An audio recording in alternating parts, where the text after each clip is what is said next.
we're live. Hi, everybody. We are, though. Let me see if I can see the video moving. Yeah, it's happening. We're live. I can see myself, my mouth moving, so I know we're live. Hi, everybody. This is Smart Wrestling Fan. We're going to start the show in a few minutes. Yeah, there we go. It's moving. The Bishop. Okay, hold on. I have to. Sorry, your audio wasn't on. Could be a benefit. Now your audio's on, but now you're really loud. We are live. Don't do that. Spooky. Yeah. All right. Well, I can move away So from there's the that. microphone. To breathe. To breathe. Chocolate rain. Falling into the Baby boy and do the things and stuff. Buck, buck. I'm a chicken, oh, look at me, do. Okay, that's enough. We've killed it. We killed the gimmick. It's dead. We killed it dead, everybody. Okay, what do we got here? Chocolate rain. Ah! Need some more reverb for that. Our baby boy and his friends are here. What? Chocolate rain. Oh my God. Okay. All right, we're going to do a show now. I'm covered in dog hair. Okay. Right. It's a great show. Welcome to our live. Welcome to our live edition. party. Yes, it's Monday night. Can you believe we're live on a Monday night? Someone's going to be yelling at us like, how dare you go live at midnight? Oh, people. No one's ever satisfied. So you know what? Just do our thing. What can you do? Just do our stuff. If we went on a Tuesday, you'd have to work. Busy. Whatever day we do it, it's not. Everybody's not going to be happy. Yeah, That's just too you're at bad. the Dairy Queen flipping burgers, Yep, exactly. dipping those cherry dips. Do they even make the cherry dip anymore? Did they discontinue that? I think it's right here, right on Cherry my dip lap. is one of the best. Here it is. I got it for you. No, it's not Yummy. real. We don't have it. All right, we are live. Let's do a show. I said Ready for the countdown? live.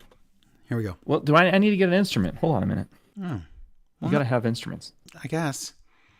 Look, we'll have an all-new animated intro made by professionals. We can't afford that. We'll have backgrounds that like are sing and dance and have the logo. We can't afford that. We'll have all these great things. We can't afford that. Sliding in. Okay.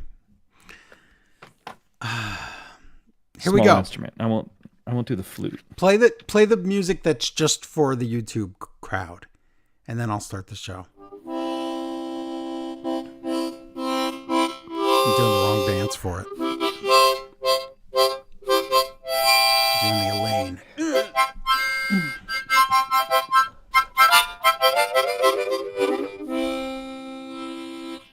Apparently, I make dogs howl when I do the fake intro with the music, so I'm not going to do it anymore. Oh, you make what dogs? Dogs. Okay. Howl from what? From the When I was the doing real the heavy. music or whatever it was. I don't know. I don't remember what I did. Oh, when you go. Yeah, something like that. That one? Well, now you made him howl. It's not. I'm not responsible. Look, So. I'm like, All right, here we go. Let's do it in 3, let's do it. 2. Oh no. No, you're gonna I was just howl. panicking. No, I know what you were doing. You were panting so you could howl. Stop that right now. Shut that down. And we're gonna do a real show because guess what? This isn't gonna be on the podcast. So what that means is this is separate today, this week. Do I have to be serious then? No, not really. Control home. I'm ready. My notes are ready. Control home is perfect. Okay, here we go. And in 5.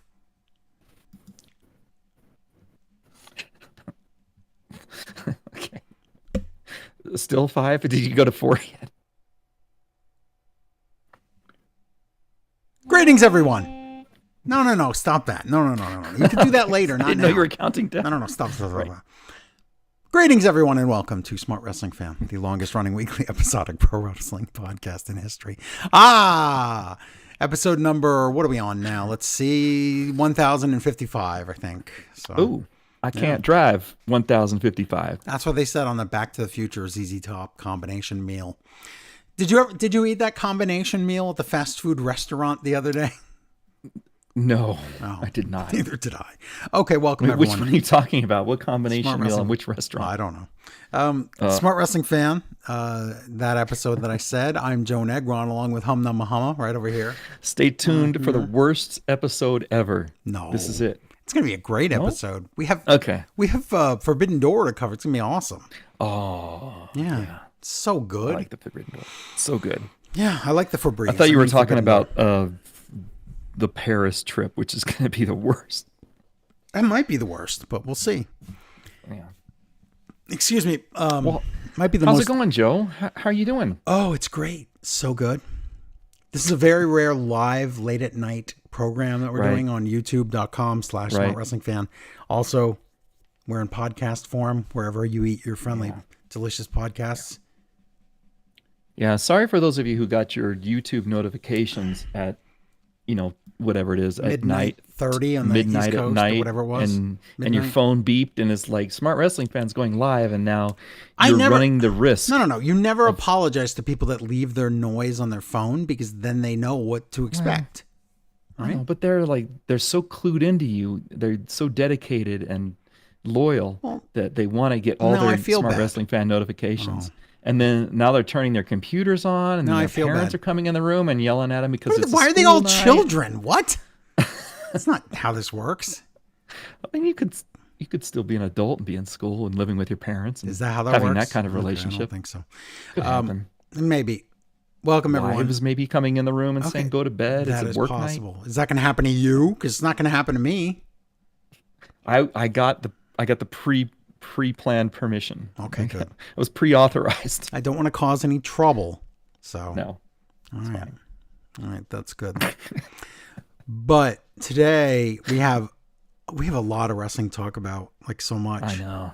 It's This wrestling just doesn't ever go away, Joe. and that's the thing. There's no off. You button. finish a There's week no off and then season. you turn around and then there's a whole There's extra too week much. right in front of Yeah, you. There's way too Like much. I thought when we finished the G1, I felt so accomplished. Like, yes, we did it. We've succeeded and we've closed that. And then Yeah, you would happened? think that that's what's going on, but I don't know. We're just yeah, we're doing what we can do here. I do have to really give a serious and sincere shout out to you and Larry for covering these shows. Because every week once you're on here 3 weeks in a row, you realize how Yes. insane this is. Exactly. Like I step in for a week or two every year or so, and now it's 3 weeks in a row, and I'm like, Yeah. oh my gosh, how do they do this every don't- week? This is like Okay, now a now blight on my soul. okay, now that for 1,055 weeks, also known as 20 plus years, try know. that. Right.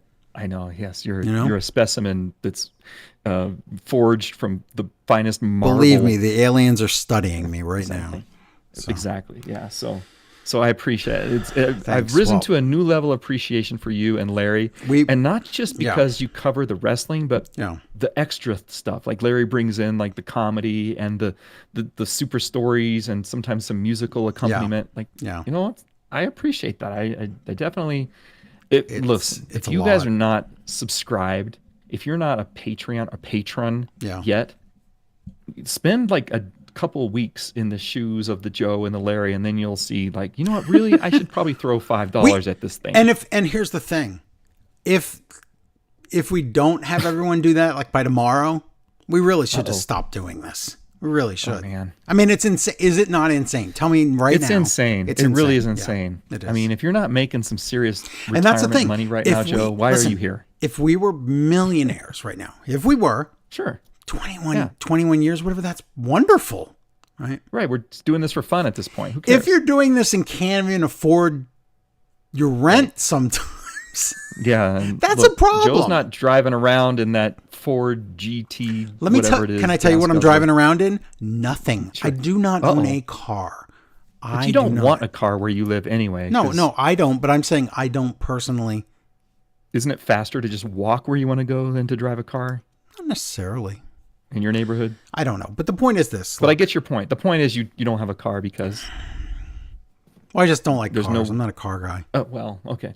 Let's talk about other things that you want that you can't afford, like pizza with extra toppings. A puppet studio. Yeah. Oh, there you go. I mean, Now, I could puppets. use this, the audio studio, which is just basically a room next to a laundry. There is that. Sometimes you hear Maybe some- on extra, on Smart Wrestling Fan more. Sometimes you can hear the washer and dryer running. That's how. I did. I heard the other. That's I how don't know when poor it I was. am. We were doing a podcast, and I heard your LG machine go. It did. It sings that song that you like so much. Yeah. Every time And it goes I'm like, off, wait a I minute. go, "Oop, chili poops." But I don't know why. Well, the one time I thought it was Somebody my gets that machine because joke. I had the same one. I'm like, Right. oh, is my laundry finished? No, it was me. But so everyone So- pity us and go to smartwrestlingfan.com and donate, or go to patreon.com/smartwrestlingfan and sign up today. Become a patron. That's all I'm going to say. I'm done. That's it. I'll say more. Be a patron because Oh, not only are you just doing a good service to the wrestling community, and I've mentioned it before about how we need to like archive for history Yeah. the wrestling that has been taking place for decades. But selfishly on your behalf, you get a lot of stuff. And when I say more, I mean that's why it's called more. and he doesn't You mean get- I get a lot of stuff. He means you, the listener, get a lot of stuff. You, the listener, gets more. Joe doesn't get much. But Well, I don't you get anything, get but lots. you know, I get, You get some smart pennies. movie fan, you Yeah. get Smart Bojack fan, Yeah. you get Smart Wrestling More, where we cover the G1 and Yeah. retro, and sometimes we'll even do like a Japan retro, Yeah. WCW old school retro. Yeah. There's tons of stuff there. Smart Bandersnatch, Smart, All this stuff. so many other things. One episode we did, what was that cartoon that we did, Joe? We did. The Baby Man and the Tornado Man and We the- did on one of the episodes of More. We did Smart Mighty Heroes fan, and also there's every episode of Smart the 13 Ghosts of Scooby Doo fan. There's an episode for every episode of that cartoon that ever existed up on Smart Wrestling Fan. What? Exactly. Who else is going to give you that? then, Nobody. And not only that, but then the movie that you did afterwards. And the movie too. Yeah. So there, do that. So lots of things. Yeah. One more time, patreon.com/Smart Wrestling Fan, Yeah. or smartwrestlingfan.com and just donate $1 million. So that's it. And go to youtube.com/ what's the slash Smart Wrestling Fan. Smart Wrestling Fan and subscribe to that. Because you know what? because That's you can free. watch- That's free. It's free. Yeah, you can watch the episodes live on demand. You can be here when the recording is taking place live, True. and you can be part of the chat. Like Yeah. El Luchador One is day, in the chat right and now. one day we might have a consistent time for the show. Because right now it's whenever we Yes. do it. So Yeah. I mean, it's pretty rapid when we're doing it on Monday night. Pretty. so. It's either going to be Monday night or Tuesday morning for the most part. Pretty much. So, welcome everyone. We're going to talk about wrestling today. We have a lot of things to talk about. Wrestling pay-per-view. We have news. We have ratings. We have all the shows of the week. Raw, SmackDown, even Collision, Dynamite. And then, of course, Forbidden Door. So, Yes. all that stuff. So we should begin. We should get to the news right away. There's not much news. Most The of the things news. happened within the shows. So that's good, right? Okay. Not Yeah, so news. much that we have to talk about. Let's do the ratings real quick. SmackDown Live. Now, you would know preseason fake football started on Friday. It did. Right. Killed the SmackDown rating. 1.2 million viewers. It should. I didn't know that they were doing preseason games on Friday, but Yeah, you know, they you did. just throw them on. I there saw they whenever you think did, Someone will so. tune in. Yeah. Yeah. So So, kills the SmackDown. yeah, sure. 1.2 million. So that's really low. I don't talk about the Raw numbers because it's complicated, but Yeah. you know what they're getting around right now on Netflix? I don't know how they measure the Netflix because you have to measure live versus I'm if just going to watch it. There's some other live time. versus later, but I'm Yeah. counting that whatever it is, that window of the point is, guess how much it is. It's not great. It's less than SmackDown, right? Correct. Is it over? It's over 1 million, probably. 1 point. No. Oh. No. Is it worse than? It's not worse than Dynamite. No, it's not worse than Dynamite. But then again, Dynamite's only counting the TV numbers, not the max numbers. Yeah. So I'm If guessing we around had- 800,000. Yeah, between 8 and 900,000. It's not great. And for people not that good. are for some reason in denial about that number, and I don't know, I don't understand what planet you live on. What did you think was going to happen when Raw went from cable, that Yeah. where everyone's used to watching it there, and then went to a paid service? Did you think the ratings would go up? Because they didn't. No, because cable's been established since the 80s. And that's the thing. Netflix, listen, you might think everybody has it. And when Raw started in January, a lot of people got it just to watch that. And then you know what they did? They didn't keep it. They canceled it. And the ratings went down. This is not worth and it. down Yeah. and down. And now we're about that at that normalization number around 900,000 per week. Again, you can and listen, you can try to get the numbers if you want. You could try to say that that's crazy or doesn't make any sense. It's a pay service. That's just what it's going to be. That's it. That's what's going to happen. Yeah. So that's that. Yeah. So the Peacock was not there for the Raw to be aired live. You're not streaming Raw on Correct. Peacock. It's only on You're Netflix. using Peacock for the pay-per-views, so Right. that means you have the money you want to spend on pay-per-views anyway. Right. And rather than spending $40 a month on your WWE pay-per-views, Yes. you've got Peacock for $5. Right. And that's a good deal. Well, it's not $5 anymore, by Raw, the way. No, not anymore. I'm talking about when The it came cheapest one now is $8. So out. Well, yeah, I mean, it's comparable. yeah. But that's a far cry from Netflix, which is, what is that, $20 a month? I don't know. What is It's Netflix? anywhere from I think 12 to 25. Depending on what your something level like of that. commercials that you will accept Yeah, and things exactly. like that. Yeah. So, but anyway, whatever it is, we're going to talk about Peacock in a minute. So let me tell you, Okay. real quick, the rest of the ratings. Dynamite, 565,000 viewers. So I don't know what was on Wednesday night, but it killed Dynamite to death. good. NXT 675,000. Collision, last week's Collision 286,000. So that was down as well. But the big news of the week, of course, is last week we talked about the counter programming to All Out. We said it was going to be called WrestlePalooza, and we said that it's going to be on ESPN. What we didn't tell you was what we didn't know.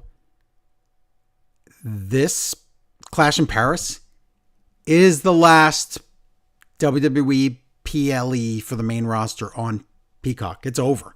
So It's over. starting in September, everything will be on ESPN as far as They changed PLEs it. So go. do you think they changed it because they're like, we need a few trial runs No, before WrestleMania? they changed. No, they changed it because if you go back to the beginning of the Peacock deal, and then you add in every extra day they did for WrestleMania, and then every extra pay-per-view they threw in, and then plus this Evolution pay-per-view, Right. they've already fulfilled their contract. Oh. So WWE did what they had to do. Their deal with Peacock is up as far as that goes. Now, it's not up yet for the library. It's not up for the NXT pay-per-views, but it's up for the WWE ones. So ESPN owns them now.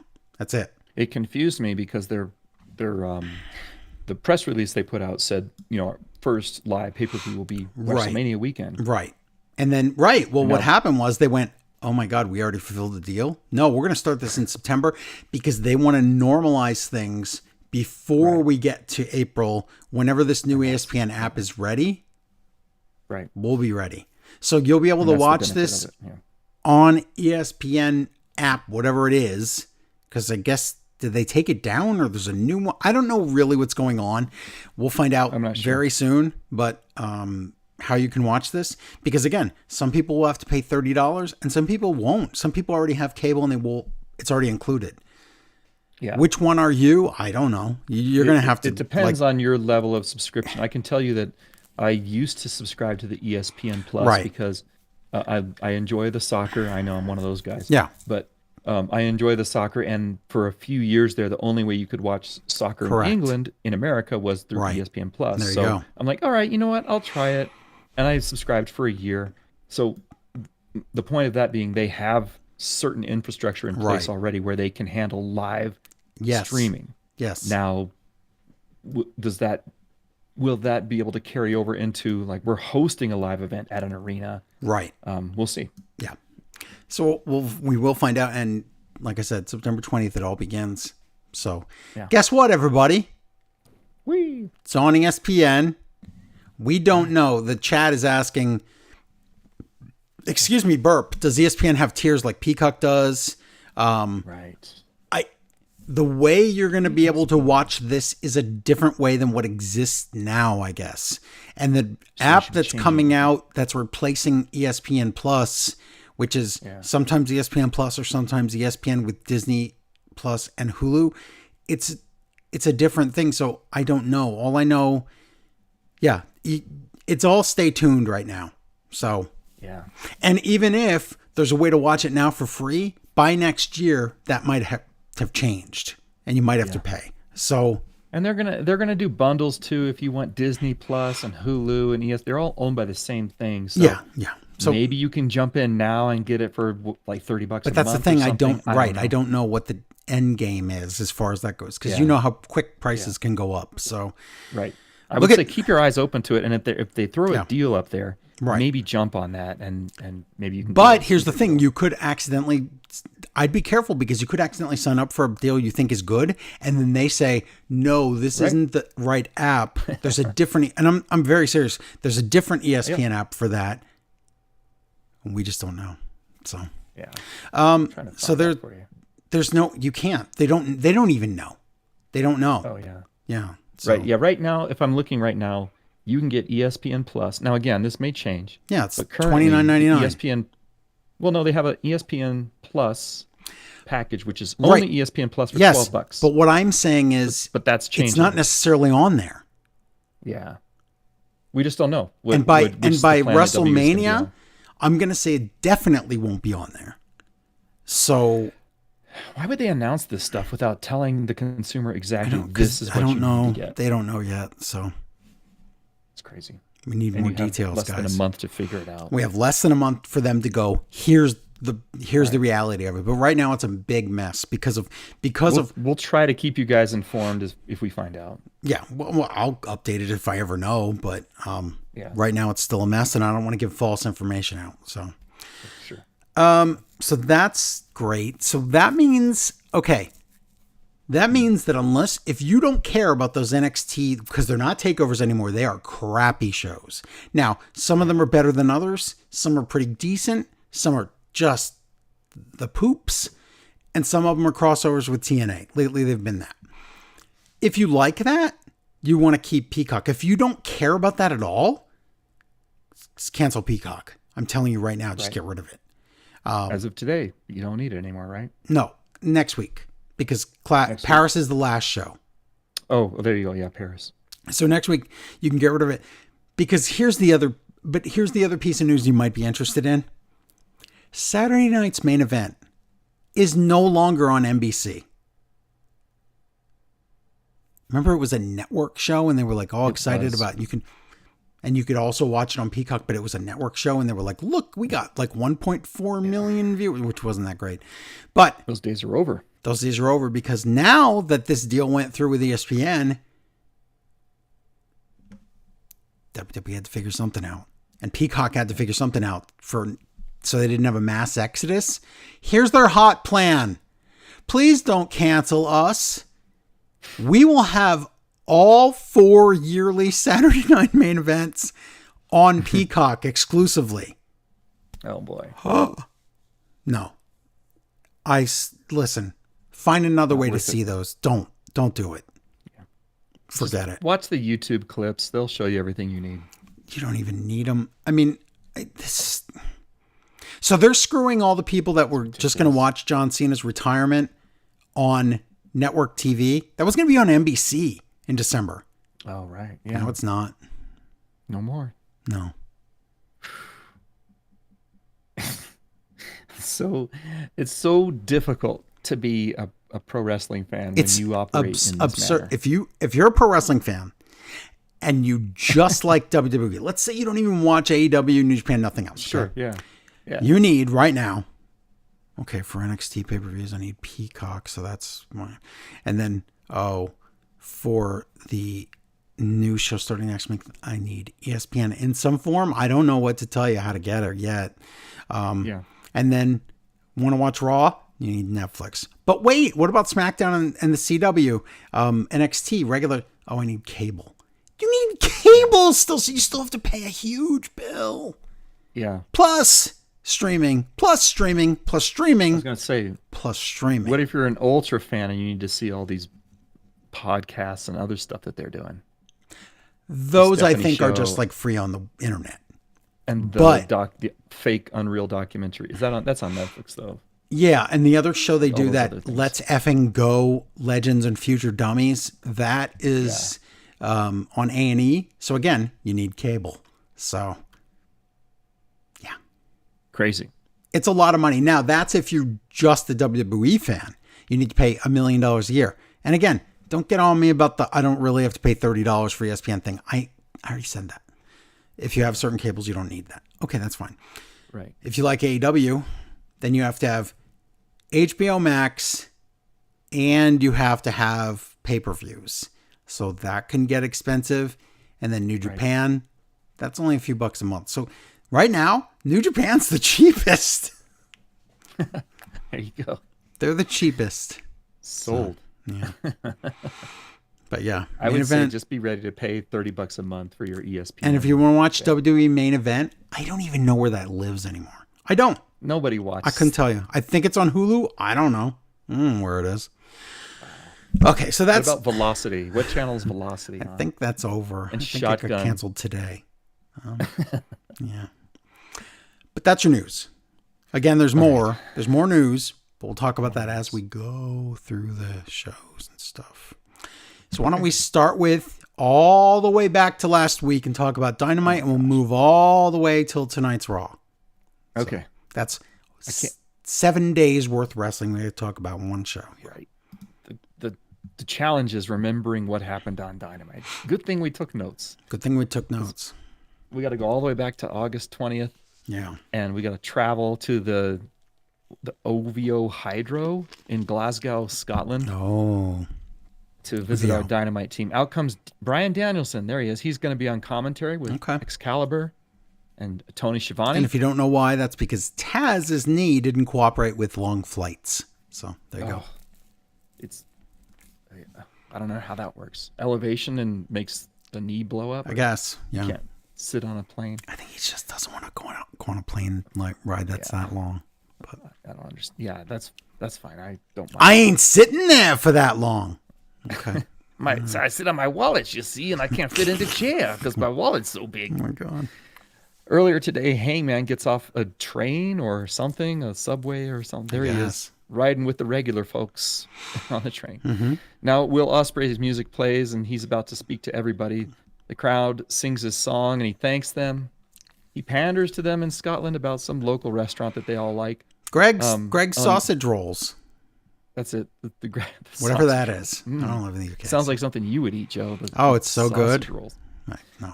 Oh no, they're already singing that dumb Euro song. Sausage where rolls. it's Sausage rolls. Some sausage rolls. Greg's sausage rolls. Yes, that's real. By the end of the How week, many times? I know I say they're just having fun, but Hum Numma Hum is now turning into Larry, where he's like, please I am stop so singing. turning you, Larry. Please stop.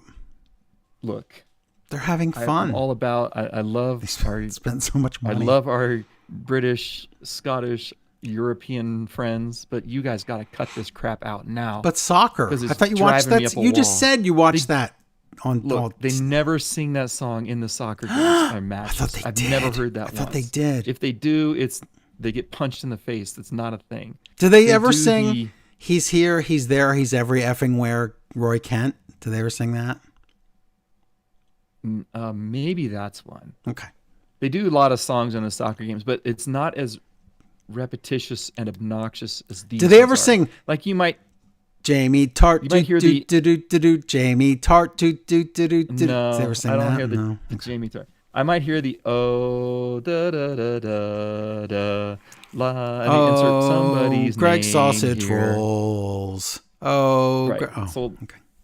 yeah, like I follow Manchester City, and so that one's been Kevin De Bruyne, and that's you hear that a lot. but Manchester, England, I- England, across the Atlantic Sea. And I am a Yes. genius. You are. You do. Okay, thank you.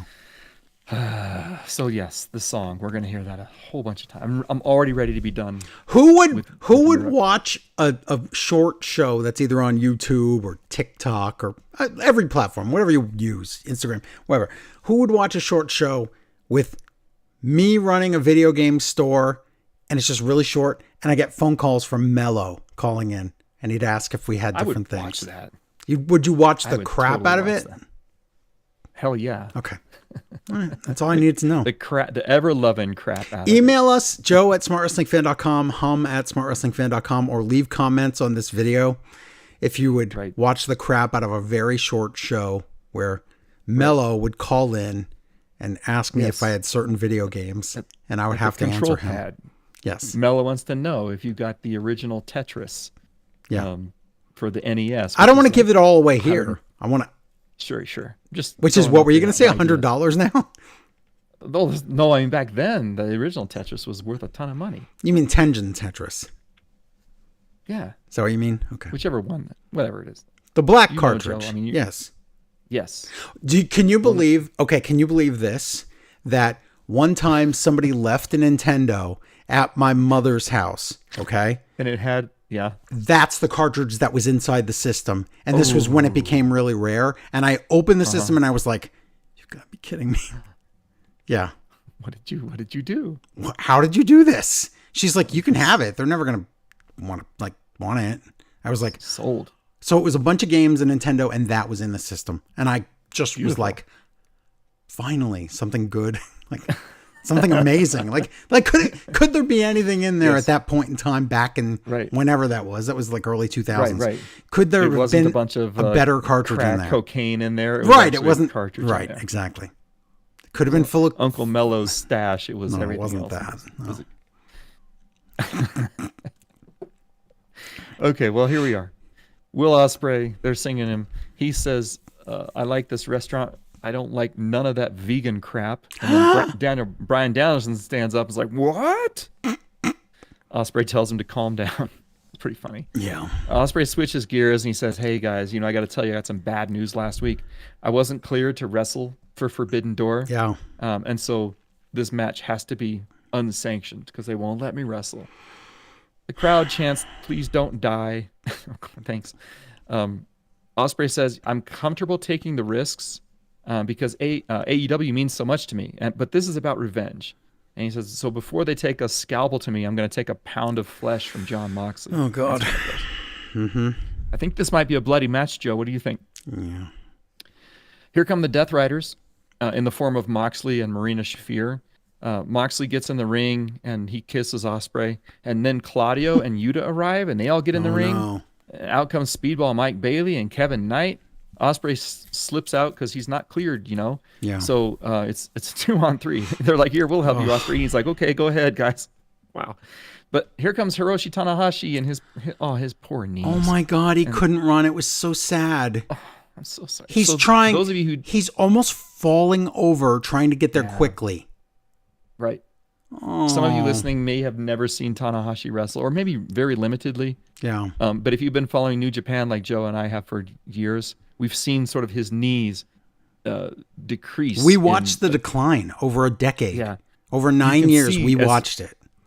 Every time he leaves the ring, you can see little trails of cartilage leaking out of his pants. Yeah. And his knees are just, it's really nothing sad. left there, man. It's very sad. Just rubber bands and duct tape. Oh. But there he is. He's in this match. It's time for a trios match. So what are we going to have here? It's Moxley, and Claudio, and Yuta versus Tanahashi, Speedball, Mike Bailey, and Kevin Knight. Mm-hmm. Excalibur reminds us, hey guys, Tanahashi's on his own road to retirement. We've seen a lot of that this year. But his final match will be in the UK. Will be at Forbidden Door this weekend. That's right. Marina Shafir kicks Kevin his Knight. Final match in the UK will be at Forbidden Door. Is that what you said? Isn't that what I said? If not, that's what I meant. Yeah. Yes. His final match is in January. Yeah. Yeah, his final ever match will be at the Tokyo Dome at Wrestle Kingdom on January 4th. Yeah. But after this weekend in the UK, no more Tanahashi in the ring. No. So Shafir gets involved, and your favorite stand-up comic and referee legend, Bryce Remsburg, he says, you have to go back to the locker room there, Marina Shafir, because you've been bad. And the crowd laughs and says, "Oh, this is great. When Can we have another encore later? What's the show later tonight going to be all about? And he says, you have to pay double. Now, Ospreay comes out Wow. to carry Marina Shafir to the back. And so goodbye. And now Ospreay's able to leave as well. Yes. Tanahashi goes up for a high fly flow, but oh no, out comes the Bullet Club War Dogs. And by that, I mean Gabe Kidd and Clark Connors, Yeah. Drilla Maloney and Robbie X, all Look at those that. guys They're all there. that you see in New Japan. They're all forbidden, but they're here tonight. And I totally forgot, Joe, that Robbie X exists. Oh, I didn't, but oh. Is he a Rev Pro guy? Because we don't see him in New Japan. Yeah, that that's much. where the first time I saw him was at a Rev Pro Okay. show. We're used to the other three guys that we've seen either in New Japan or New Japan Strong, Clark Connors, Drilla Right. Maloney, Gabe Kidd, Yeah. and then Robbie X. I remember seeing him one time before. It might have been at another kind of crossover thing, but Yeah. he's here now. He was there on the day Gabe that Kidd. he was there on the day, someday. I forget. Yeah. I was going to say on the day that Ospreay won the title, but against Naito, right? Yeah. Did that happen? been a while Yes. ago. Maybe. Your memory's better than mine, so I'm going to go with yes. Well, yeah. Gabe Kidd doesn't show any signs of his injury from the opening night of this year's G1. He looks healthy and spry. I'm and glad for springy. him, but oh my God. It makes me a little, Suspicious? yeah, like we missed out on some really fun matches. I know. But, Better, you know I- what? Better safe than sorry, though. right, I'm glad he didn't continue and then have like an 8-month, 10-month Yeah. injury. That's fine. All right, now Ospreay's back on the ramp. This time he's got a black body bag with him, and somebody's in it. Who could it be? Tanahashi hits the high fly flow to Wheeler Yuta. 1, 2, 3. The faces win. Good. After the match, the Death Riders and the War Dogs gang up on Tanahashi and Mike Bailey and Kevin Knight. And then the Young Bucks sneak up on Ospreay on the ramp and they super kick him. What happens next? Roderick Strong comes out along with Kyle O'Reilly. And they get rid of the Young Bucks. The Death Riders open the body bag. Guess who's inside, Joe? Not Marina Shafir. Nope, it's the king of the body bags. It's Darby Allin, and there he is. And that was a way to be sneaky, I suppose, like Indeed. a Trojan horse. It Out is. comes the Ops, and this is a full-on cluster. It's King of ridiculous. Dynamite. The battle goes out into the crowd. I can't keep track of everything. Darby Allin does a coffin drop from somewhere above an exit tunnel. Lighting is so dark, you didn't even know he was there. And No. of course, Darby's wearing all black, so black on black, and you can't see it, the attack. If you blink, you missed it. It looked like everybody missed catching Darby, too, so hopefully he's not dead, but if Whoops. he is, he'll probably be okay. Yeah. Now we go to a video recap of MJF and Hangman, talking about all the things that they talk about. And then after commercial, Tony Schiavone's in the ring, and he invites Adam Copeland. I'm going to say Edge because it's easier. Well, it's Edge. Whatever. Yeah. The crowd sings the Edge song. He poses, but they don't do pyro in this arena. So He looked doesn't back get it. like, where'd it go? It's like, oh yeah, that's right. They don't do that in the Scotland. They're not allowed to light Yeah. sparklers. Because someone might think there's a junta over the Is that what it king. is? Okay. Yep. So Edge interrupts. I'm sorry, that didn't. Out comes Christian. Christian comes out. He tells Glasgow, he says, hey, everybody, sit down and shut up. But Edge says, no, Christian. Don't do that now. Like, everybody loves you now. You don't have to be like that. And then they kind of explain it. Edge says, you know what, Christian's just a butthole. I like this. But I like it too. He says, but as wrestling fans, the wrestling community, we need buttholes. Right. And furthermore, Christian is my butthole. And then he kind of looks like that phrase wasn't. Albert Pujols. Oh, sorry. Oh, I just had to say that. yep. Christian says, you know what? I did go away as you told me to, Edge, when you told me to go find myself. And I did find myself. Yeah. And what I found was that I don't need to change a thing because I'm perfect. It's just the funny. way And Edge I looks am. at him like, whoa, okay, dude, if you say so. The crowd popped for that. And they're Well, right. You know what? With Perfect. face Edge and heel Christian as a team, I'm fine with that. I'm in love with this. I think this is great. So Christian and Edge, they're not on the same page, but Edge says it will. It doesn't matter. At least we're writing. And if in the Christian same wants book. to cheat, Edge can just look the other way. Yep. It's great. They agree we're going to help each other with their specific feuds, and then Christian says, "I can't commit to anything beyond that." But Fair. he tells Edge, I guarantee to you this version of Christian will be the best tag partner that you've ever had.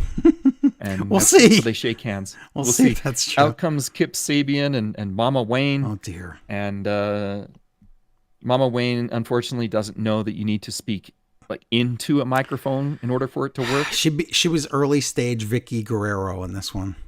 Right, yeah. And also Martha Hart. Oh. Nick Wayne on the video screen.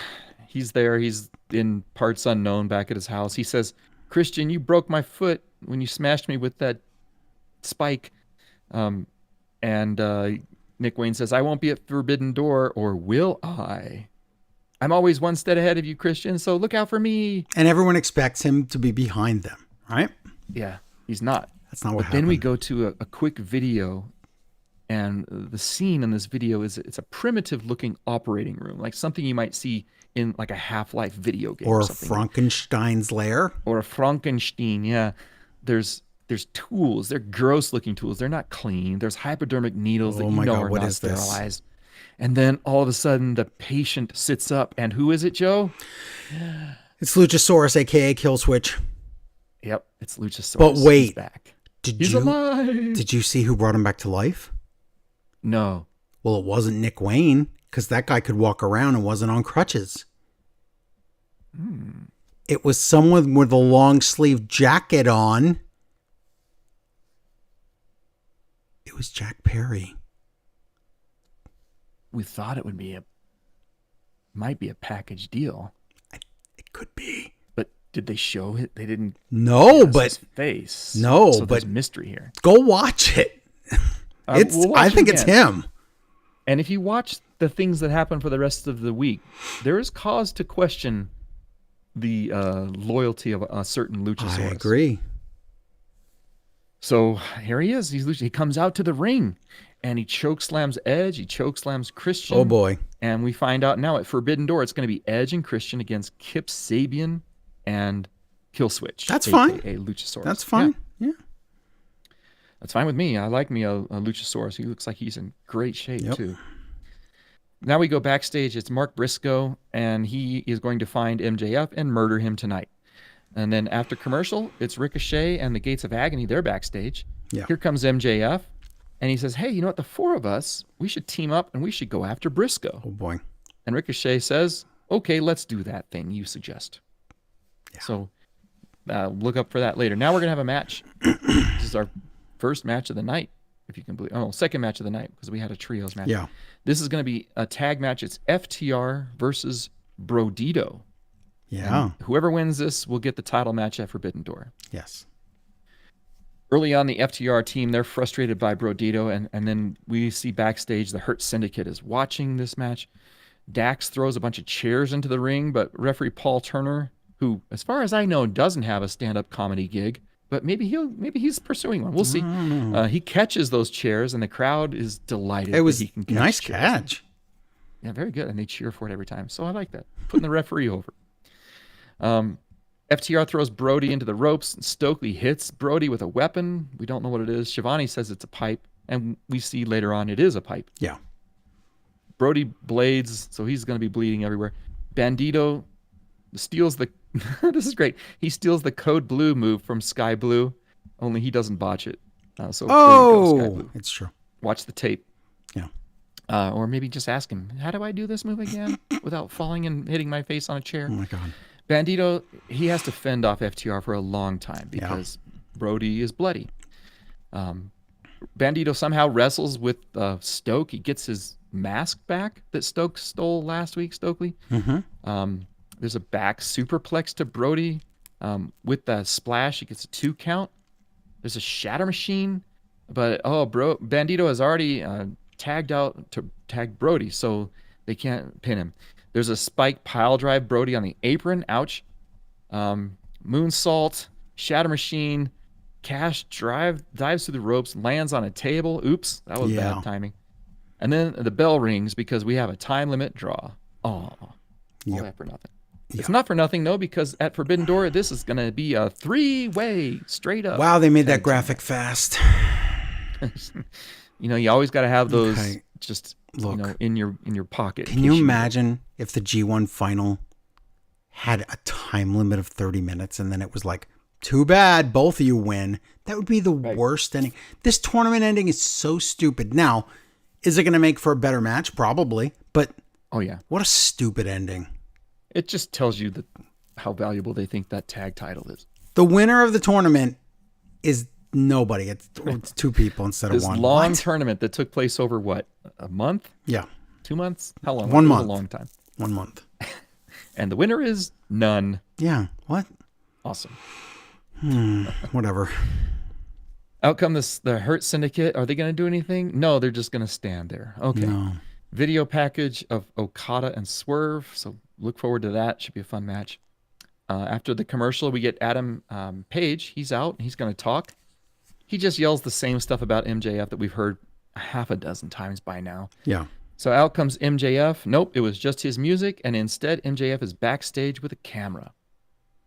Shivani says, hey, Hangman, I've received a note from MJF. It says that, Hangman, if you leave before MJF is done talking, something really bad will happen. Oh, so no. you need to stay here. Okay. On the screen, we see Mark Briscoe. He's bound and gagged at the hands of Ricochet Great. and the Gates of Agony. MJF has 3 requests. Oh, Says, God. Hangman, if you don't say yes to these 3 requests, watch what's going to happen. And he pours a bunch of gasoline onto Mark Briscoe. So if he doesn't Set him listen, on fire. Hangman's going to commit murder? What? He's going to commit murder, Okay. or at the very least, a really charred Briscoe boy. Okay. Here's request 1. This weekend at Forbidden Door, the title can change hands via disqualification. Okay. Request 2, the title can change hands via countout. And request 3, MJF does not have to use his contract to get this title match. Okay. MJF says, I'm going to count to 5. 1, 2, 3, 4. And Hangman says, okay, I give. Uncle, you can have all the things you want. Oh. And then But- Hangman runs to the back and we go to commercial. So he gets the...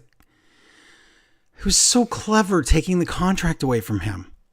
Yeah, it was real clever. So, okay, he has the contract back. And knowing what we Right. saw at the pay-per-view, he didn't get a chance to try again.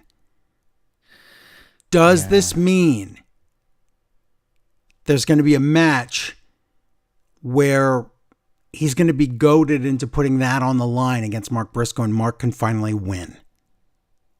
Ooh, Please tell me. I hope not. Well, I don't want him just to get another title shot because he has a contract.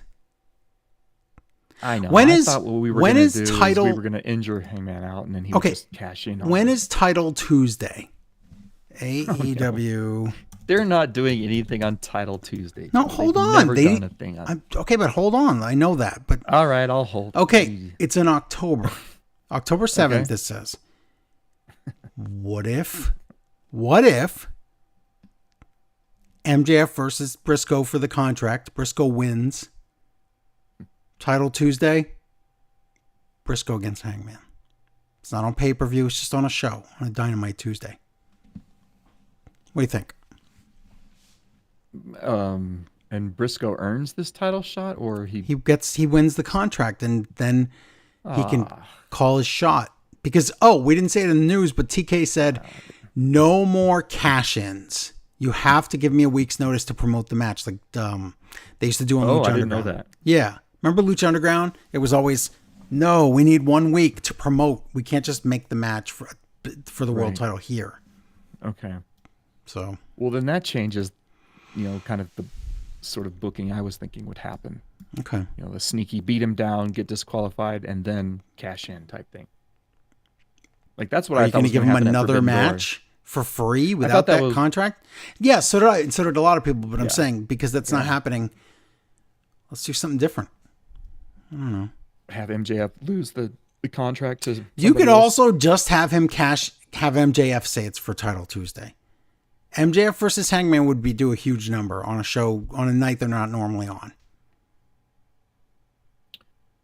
Would MJF's character accept that though on a non pay-per-view? Would he It seems like his character would be like, I don't wrestle on these. That's why I think it shows. would be I only Briscoe, wrestle on-" but I don't know. Yeah. I'm just thinking out loud here. I know. We're just trying to chop it up, see what happens. Yeah. Choppity chip When chop. we come back from commercial, Hangman finds Ricochet and nails Ricochet with a chair. He's looking for MJF, but MJF is already gone, so Hangman leaves also. Yeah. Okay. Next up, out comes Mercedes Moné. Oh, great. And this is really our main event. Oh, man, it's only 3 matches on this show. How are there only 3? Now, I understand Brodito, half an hour, but 3 matches. That's the record least amount of matches, right? I'll tell you what, they make up for it on Collision, but for here, there's only 3 matches. Well, it's easy to do 20 matches when they're all jobbers. True. Well, I mean, this is... Okay, well, let's see what happens here. We learned that Persephone is going to be the CMLL representative in our Correct. 4-way match. Stardom is bringing Bozilla to the match. Which I heard of her, and I knew she had a Vader like steam helmet thing, but I didn't know. I never saw her wrestle. I don't think we may have, And- but I don't remember. And that's part of the problem. I mean, AEW, it's really bad you couldn't, like introduce us to any of these women before tonight. True. Should I check my extensive notes and see if we've ever? Yeah, let's see if we've ever... Bozilla's so young. I don't know when we would Nope. have seen her. She's, No. what, 20? No, we didn't see her. Yeah. Okay. I just Never had to seen her. check. So. They said she's only been in Stardom for a couple months. Oh, okay. I didn't know that. All right. Yeah, I only heard of Yeah. it. So. Yeah, I think And she's that was 20, and recently. she's only been... Right. Okay. But my point is, you can't just give us something on one of these I Dynamite don't shows to know. show us, here's Bozilla, let her squish, I don't know, Billy Starks, let her squish probably- somebody so we can see her once. Yeah, but I don't know.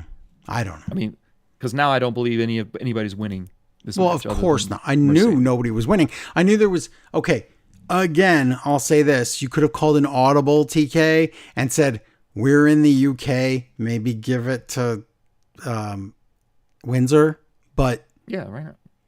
he doesn't do that. TK just builds a flow chart that is like 3 years long, and then he's like, "Nope, gotta stick to the plan." You're like, "But this would be like it would catch on fire if you do it." No, gotta stick to the Yeah, script. yeah. It could have been, yeah. Well, it could have been something a lot more fun, Yeah. other than just like, Yeah. put this, character in for 1 week only and then remove them forever. Yeah. So here's our main event. It's a tag team match. It's Mercedes Moné and Athena teaming up against Alex Windsor and Tony Storm. Is that Bryan right? Danielson tells us that Athena is just 2 weeks away from being the ROH champion for 1,000 days. That's It's a long time. insane. Tony tells Mercedes to get in my belly. Oh my 'cause God. we're in Scotland, right? Yeah. Mercedes freaks out a bit, so she tags in Athena instead. That was funny. Yeah. It's an okay match, I guess. It's better than I thought It's it would fine. be. Athena delivers a Storm Zero to Tony on the ring steps. And then Windsor puts Mercedes in a sharpshooter. Mercedes taps out, but she's not the legal one. Right. So Athena nails the O-face at 1, 2, 3. Makes sense. After the match, Persephone is there in the crowd. She shoves Mercedes, and the show just ends. And that's it Yeah. for Dynamite.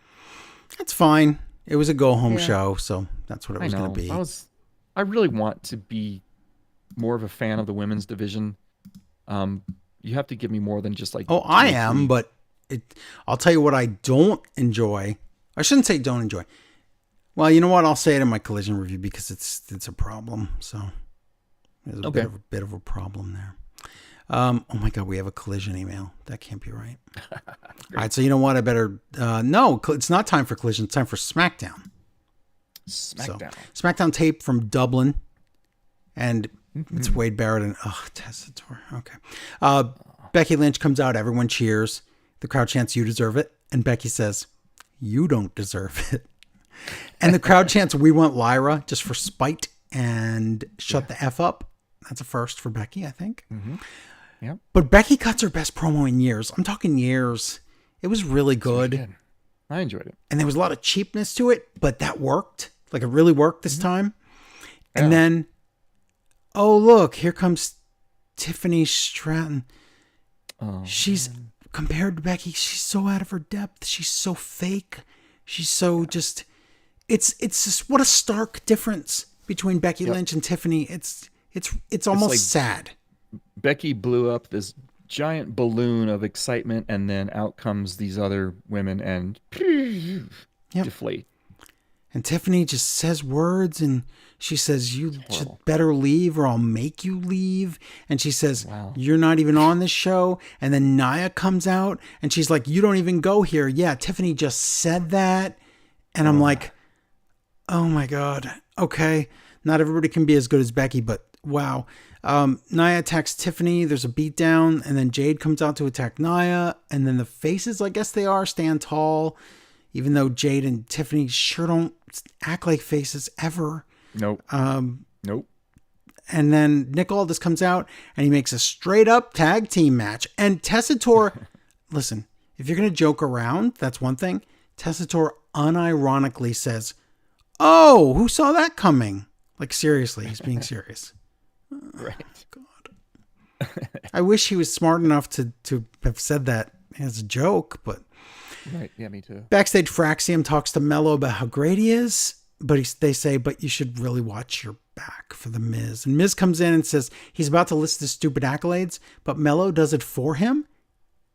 And Mello says to Fraxium, Miz is smarter than everyone. You know what? Sounds like you're getting played, Miz. I don't believe Mello. I think you're being fooled, but we'll see. It could be that he does respect him because he was a WWE champion and all these other things.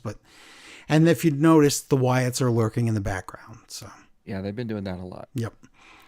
The match is Mello Miz against the Machine Guns. The crowd chants TNA. That's something. Right. So Miz tags in and steals the win again. Same copy paste. So there you go. Yeah. Backstage interview with Big Jim. Sammy interrupts as usual. What is his problem? And he's all happy about the baby news. And then the MFTs come in and Solo says, you can name the baby after me. Solo Uso or whatever your name is. And then Sammy says, Solo, you're not dealing with an underdog. You're dealing with WrestleMania main eventer Sami Zayn. Okay.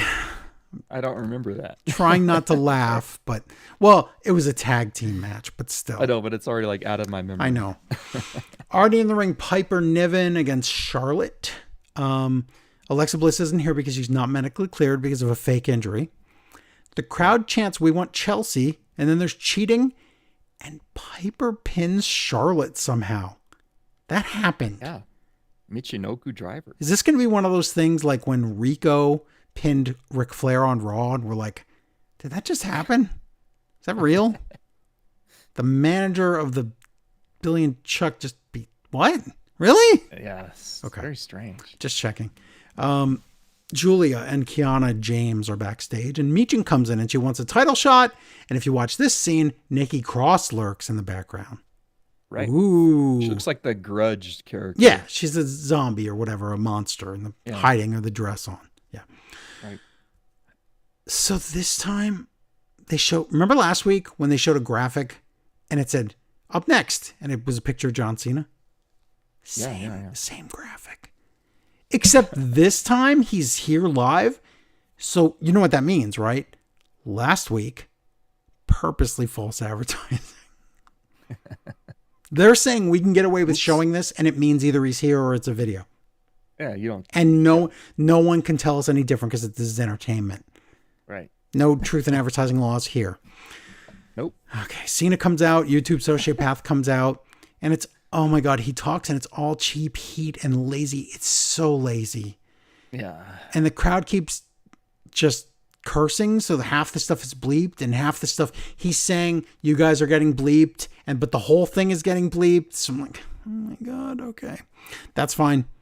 Cena, though, does do a funny because he goes over to that stupid drink station, that stupid drink that guy has, and he goes, you just came here to use WWE for your branding so you could buy yourself another Pokemon card. And he goes, man, he just knocks over everything. That was funny. And 10 minutes later, everything was set up perfectly. I know. They just set it up during the break. But Cena says, all I do is give and all you do is take. You are a parasite. Just like in real life. Right. I like it. Cena promo is very good, though. And they end up fighting, and there's an AA, and Cena stands tall. So That was Pretty slow for concerning EAA. until I see what happens later. So, Okay. well, because if that was the last segment, then that means that Cena's losing at the pay-per-view, right? Right. Yeah, you can't have Cena be standing tall here. Right. Jade and Tiffany talk, and I feel dumber now somehow. Street Profits come out backstage. Here it is. Drew tells YouTube Sociopath, "You're scared of Cena. Why don't you just go beat him up or something?" And he's like, "Oh, Yeah, okay." This is weird. Drew says, "Hey, Sociopath, you need to do whatever it takes." Right.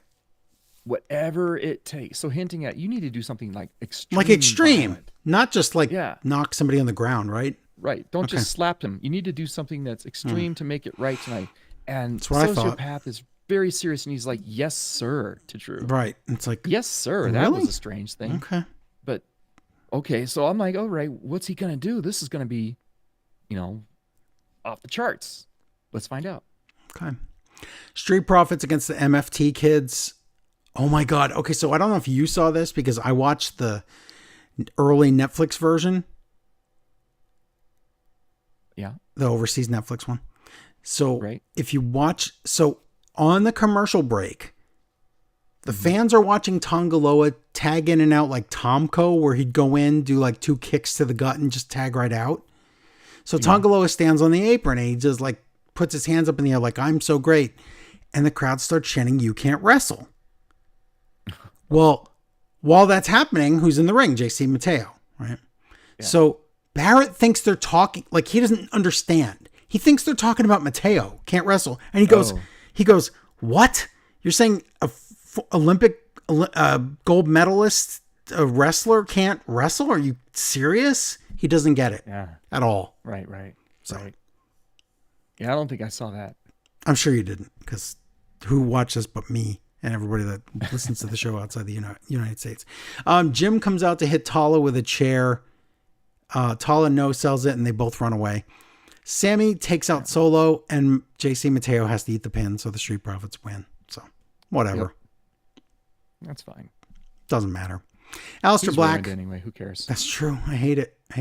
Aleister Black fights ghosts and looks sad because of him and Rusev, what happened to my career in both companies. Aleister Black against R-Truth. Nope, because they kept R-Truth from the crowd for this joke. I'm sorry, I accidentally flew to Dublin, Georgia. Again, he might as well said, "I'm clown version. I'm back, baby." So that's that. Yep. So instead, it's going to be Aleister Black against the returning Damian Priest. Nope, that's a lie too. They just fight to the back. There's no match. No, it's not a match. I think Okay. Truth even called him Aleister Black. I'm sure he did. But yeah, whatever. More fake sadness for Cody's fake injury. And Tessator's like, "There's still no medical update. It's so sad." So And then yeah. Drew comes out and he gets cheered like a superhero here. And Tessator says this. He goes, "Drew, we're efforting. We're efforting to get an update." You know who says efforting? Somebody that deserves to be punched in the face. I don't even know what that means. It's a word that's been around. It's not in the dictionary. It's a word that's been around. Just say you're trying to get it. Don't say efforting. Yeah, It sounds like you sound like an idiot. So anyway, Drew says, "Cody, I pinned you, and I'm going to take your title. I'm going to pin you again." And Orton sneaks up behind Drew and gives him an RKO. Orton's head gyrations are so funny. Oh, it's hilarious. So that happened. Backstage, Becky and Nia are not friends, but they have to team up. Next week, they announce, here's SmackDown. Solo against Sammy for the United States title, which means that's not even on Clash in Paris. Yeah. So that's great. And it won't have a real finish, probably. I think if you're taping SmackDown early in the day, you do a title change. I think. Don't you? Sammy, okay. What? I would love because it. because if Sammy's just going to lose this feud, he would still be on Raw. I don't think you'd bring him to SmackDown. You know. Okay. Number 1 contender match: Profits against Mellow Miz. By the way, yeah, those 2 dumb tag matches tonight were like a mini tournament. Oh. Okay. Thanks, SmackDown. So Street Profits won in advance, and then Miz Mellow won. Don't Yeah. Miz also. Wow. Yep. Okay. Isn't that wonderful? Great. Alexa and Charlotte in a title match against a Secret Hervis. Yeah, like that sounds real. Oh. Okay. That's it. Main event. Can't wait to watch that show. I know, it sounds miserable. Main event, Nia and Becky against Already in the Ring, Jade and Tiffany, since they already got entrances earlier. On second thought, I'd rather watch those shows next week than this match. I know. Time allotted for this hot main event, 3 minutes, because 3 of them are on break. So, stupid Tiffany jumps off the top rope to the floor. She falls short and slams her head and back right on the mat, right on the concrete. Yeah, it looked bad. So that's great. Hopefully she's not concussed, or we're going to have 2 vacant titles for the women in WWE. Barrett says Becky versus Jade, when they get in the ring together, he says that's a dream match. Is it? Ooh. Who's dreaming this? Jade in AEW, when she was still green but champion, versus Becky as champion in WWE. Maybe you could say that's a dream match. Seeing You Jade have some intrigue by it. and how now right Jade is here. now it's like she's here and we see that she's not terrible, but she's just not, something's not clicking. Yeah. So to think that her match against Becky, look at her match against, who was it? Tiffany went like 7 minutes or less because they were like, they didn't trust her. No, yeah, it's like Omos. You don't even know like pretty can much you do it. anything or not. So Becky leaves and the faces win. Faces. And then credits roll, but there's time left. So they don't even know how to, in WWE, how to lie anymore. Like you can look at the clock and see like, that's not the end of the show. Yeah. Backstage though, okay. The question is, people that listen to the show, which version did you see? Because I watched the early version. Backstage, Cena talks to Aldis. He comes out and he goes, I just heard from Brock. And then YouTube Sociopath pops out of nowhere and is supposed to punch Cena in the face, but it looks like he misses and Cena falls over and Cena's dead from the punch that didn't really connect. Right. And we never hear the news about Brock, which, by the way, the news about Brock is that at WrestlePalooza, it's Brock against Cena. But anyway, Right. It's supposed to be, but we'll see if that actually happens. But it's been scheduled for weeks and weeks and weeks. Now, if you watch the American version, it's a different camera angle, and YouTube guy comes out and shoves all this out of the way and punches Cena more square. Still not great looking, but better. Oh, okay. So they reshot it for the taped later SmackDown. Oh, have you seen both versions then? Yeah, I've seen side by side. Yeah. Oh, wow. That's funny. Yeah, if you look online, I don't know which the one I side by saw. sides They all both over the look- place. Whichever one I saw looked pretty bad. I think If I you saw the probably one better that was shooting all this from the front and had the YouTube guy come up from behind him, that was the American one. If you saw the one where the YouTube idiot came out of nowhere and punched Cena and ghosted his face, then that's the original one. Okay. Yeah. I'm asking no one to go back and look, but if you want to, No, I don't want to go look at the that. comparison videos are all over the internet. You can go look at the difference, but It was pretty bad either way. And I the think they were fact that- both bad. Yeah. Yeah. And the fact that all this is calling for medics for what looked like a slap. To And that's me, the thing. The second one looked like a slap. The first one looked like it missed. So take your pick. Okay. Neither thought, one were you know, good. I thought maybe did he have some brass knucks or something to do this, but no, it was. I don't know. Yeah. This is and then again, we go back to what we said earlier, where Drew McIntyre challenged him to, do whatever Right. it takes. Right. Really, is this whatever it takes? You walked in and It was slapped him nothing. and It was ran almost away? nothing. Right. This was so stupid. Didn't So love it. dumb. I'll say that. So And it made Cena look like a chump. it did. And then, of course, all this calling for medics. That's even worse. Like, what? Come on. Medic. I'm hit. Medic. Got slapped. Anybody know that reference? Okay. Is that, Yeah. what is that? Raid over Moscow or something like that? What game was that? Raid on Bungling Bay? No. I'm trying to think of the game. What we were is just it? Quoting. Medic, I know. I'm What hit. game is it? It's not Commandos. It's a Commodore 64 game. Yeah, that's why What I is said it? Raid over Moscow. That's what I thought it was. I mean, But I that don't know doesn't if that's sound like it's it, though. Hold on. What is that game? Because I recognized you saying that, and I would spend a lot of time on the Commodore. So, Talking. Medic. Okay, let's look. Google. Talking Commodore 64 game. Medic. I'm hit. Come on. It'll come up. You know. All right. Google won't let us down here and do this live on the show. Medic, I'm hit. Mm-hmm. Oh, here he goes. Impossible Mission? Was that No, it was not. Mm-mm. All right, let me see. Medic, I'm hit. I'll know if you'd say it. Beachhead 2, The Dictator Strikes. Yes! Beachhead! go. That's it! Beachhead. I loved Beachhead. Oh my God. That's it. Let's look this up. I remember that game. I want to see some. Oh, the characters were so tiny. Yeah. Yeah. It was awesome. Yep. Thank you. So many games. I haven't thought of Beachhead in decades. So when Crazy you said games, man. medic, it popped in my head. Yeah. See, you found the name pretty quickly. I know. Yeah. I just used your prompt. There you go. All right.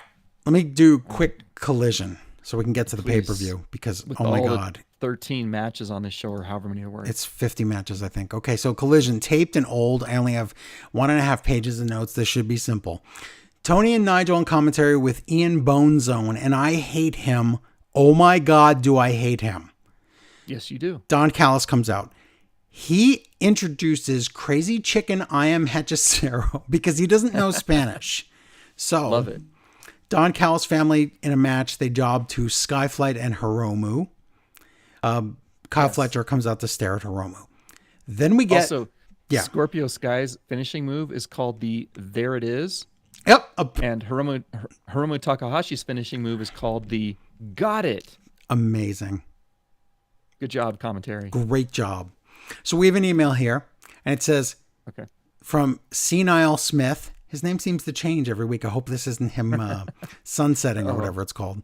It seems you may have grounds for a lawsuit. Hook bogarted your TLDR action figure shtick. Also, it's very nice to see someone again. My regards to Larry, like he's dead. Wow. The someone is, I'll just spoil it now, Isla Dawn. We're going to see her in a minute. Hopefully she's good. Yeah. So thank you for the email. Yeah. So this next part of the show is the best part of the show. And that is, they use that same music as last week for the Hook re-debut. And Yes. Hook returns soon. And it was Hook action figure stop motion video of him wrestling another Hook Yeah. action figure in It was stop white- motion. It was white trunk hooks versus black trunks hook. I swear to God, Taz, you hacked me. You hacked me. I's made this was gimmicks the up idea. before. But you know what? I told you that the future is puppets. We always knew. But you know what? It was awesome. It was so It's much freaking fun. great. And the same music from last week that we talked Oh, I about. loved That it. music is great. So Yeah. good. So there you so go. happy now. That was the best part of Collision. Collision's over. It was TLDR in AEW Collision form. It was so good. Yeah. Who would watch if I did TLDR of Dynamite or Collision? Would you watch that? It'd be really short, like would 3 watch minutes or 5 minutes. Yeah. Would you I'd watch that? that. Okay. I have people there. They might be able to show TK and make me on. We could put the videos on the official AEW channel if they say yes. What do you think about that? Oh, that would be great. Just do it. Okay. What are you waiting for? I'm asking. Well, I got to watch 5,000 hours of wrestling a week and do this show. I'm asking if there's any minutes of the day left. I could help. Look. Plus, who do I have to help me with this? Nobody. Are you going to come over and help me with the camera while I wiggle the action figures around? You going to do that? Yeah, see, ooh, can't make it. Ooh. Well, it's a long drive. You don't Joe. have It's like time to even play a video game with me, so you need to be quiet, sir. You need I to know, I've take your gotta- mouth and I'm and you need to getting a zip. second job too. Oh my God. Casino here, be casino dealing- there, casino in my hair, casino everywhere. That's you. It'll- No, anyway. I know. You have the chip ready to go. Okay, so let's finish this stupid collision because it's stupid and dumb. All right. Isla Dawn is there. She jobs to Megan Bain. Why was she there? I don't know. Willow and Queen Aminata beat Sky Blue and Julia Hart. Then Tekla and Penelope and Megan all come out. There's a beatdown. Harley comes out. Statlander comes out. This is where I'm going to say it.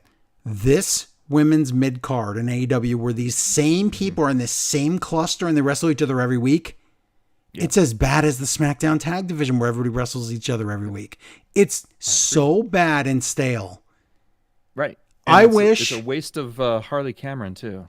Well, wait till the pay-per-view. But yeah, what a waste. Backstage interview with Garcia and Daddy Magic, just miserable. Just miserable. Max Caster jobs to Zack Sabre Jr. That was a really like big surprise to me. Yeah, I love that. I didn't expect it to be Zack. He did his thing where he goes out and he says, "Who's going to challenge in the 5 minutes?" Whatever it is called. Yeah. And out comes Zack Sabre Jr. with his I didn't expect it. stupid Young Punks music or whatever. I know. They used both of his musics this week. So The one I love. The I other know. I know. Zach and Nigel shake hands. Bowens comes out to kill Max Caster again, and Billy comes out to save Max Caster again. Holding pattern. Backstage, Statlander and Harley exist. This was funny. It wasn't the best part of the show, but it was funny. And Harley tries to get Statlander's $100,000. So she goes into the Jobbers extra room where the Young Bucks live and tries to get it and comes right out and goes, "Yeah, they said next week." How about you skipped the part that was What? that was fitting, What was? where she says, "Hey Statlander, I have a gift for you," and Chris Statlander says, "It better not be a puppet." And then what does Harley say? She says, "No, nobody does puppets anymore." "Yeah, that was funny. That was awesome. It was very good. That's great." Yes. Yeah. But Moxley comes in with the Death Riders, and he goes in the extra room, looks at Statlander, goes right in there. Yep. Yuta keeps trying to talk to Stat, and it's a joke. And then Moxley comes out, and he forced the Young Bucks to give him the money. I don't know why they had $100,000 in their bag or whatever. That's matter. really Doesn't stupid. matter. But I don't know cares? how it all fits in that little envelope. Doesn't But matter. Doesn't matter because he hands it right It's over. Grover Cleveland's. It's $1,000 bills. It's whatever it is. Wow. But the What was funny that thing show? Without a, go ahead. What was that show called on ABC where they always had the big currencies, like a $10,000 bill? Google. Oh, I don't know. You got to help me. Gosh, You got to help me out. Me do this. Because you're the guy. You can figure stuff out real quick. Show, Yeah. Big currencies. Maybe it was just called Millionaires or something. Let's see here. Global currency? No, No. I don't know. How about didn't ABC do show great. Millionaires? Is that real? 1980s? Well, there's Who Wants to Be a Millionaire. That's what's no. gonna come out. Stop that. 1980s. Millionaires with an S. There's no Who Wants to Be a Millionaires. Millionaires.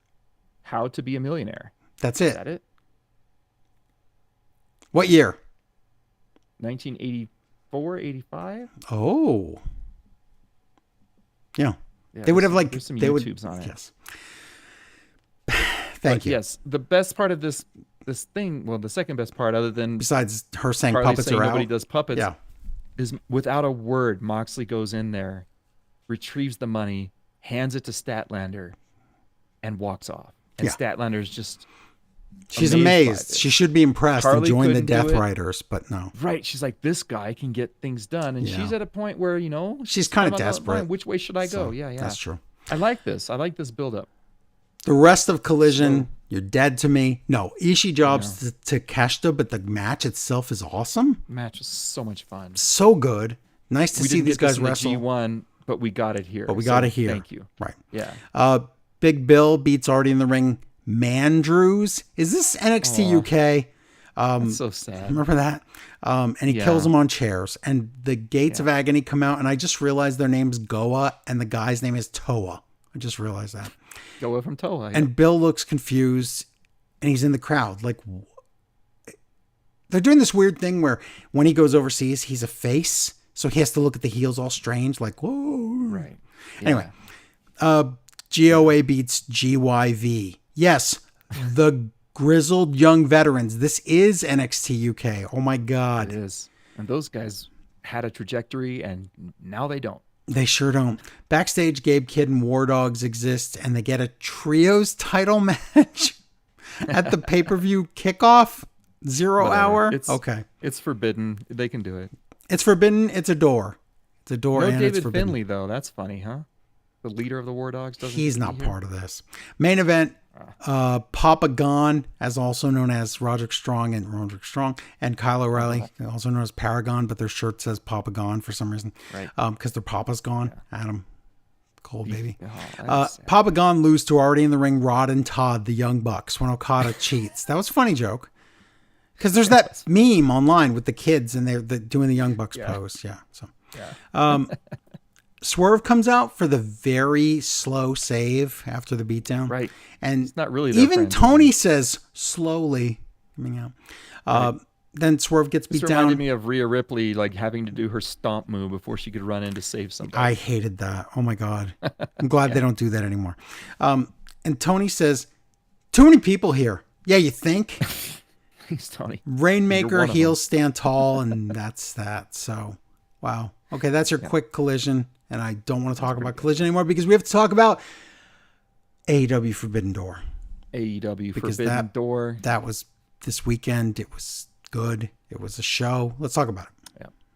Well, I'm going to cover some of the 0 hour because there were things that happened on there that I thought we needed to cover. So Well, there's matches. So, yeah, stuff yeah. happened. August 24, 2025, AEW Forbidden Door in England somewhere. It's Yeah. Jeff Jarrett, Renee, RJ City, Madison Rain on the 0 hour. Jeff Jarrett says a couple times that everybody's literally hanging from the rafters. Yikes. That's not real. At this point, I'm skipping ahead to the matches, so that's what I Okay. do. Excalibur and your favorite Ian Riccaboni, the Bony Zone, No. on the commentary. Our first match, it's a tag team match.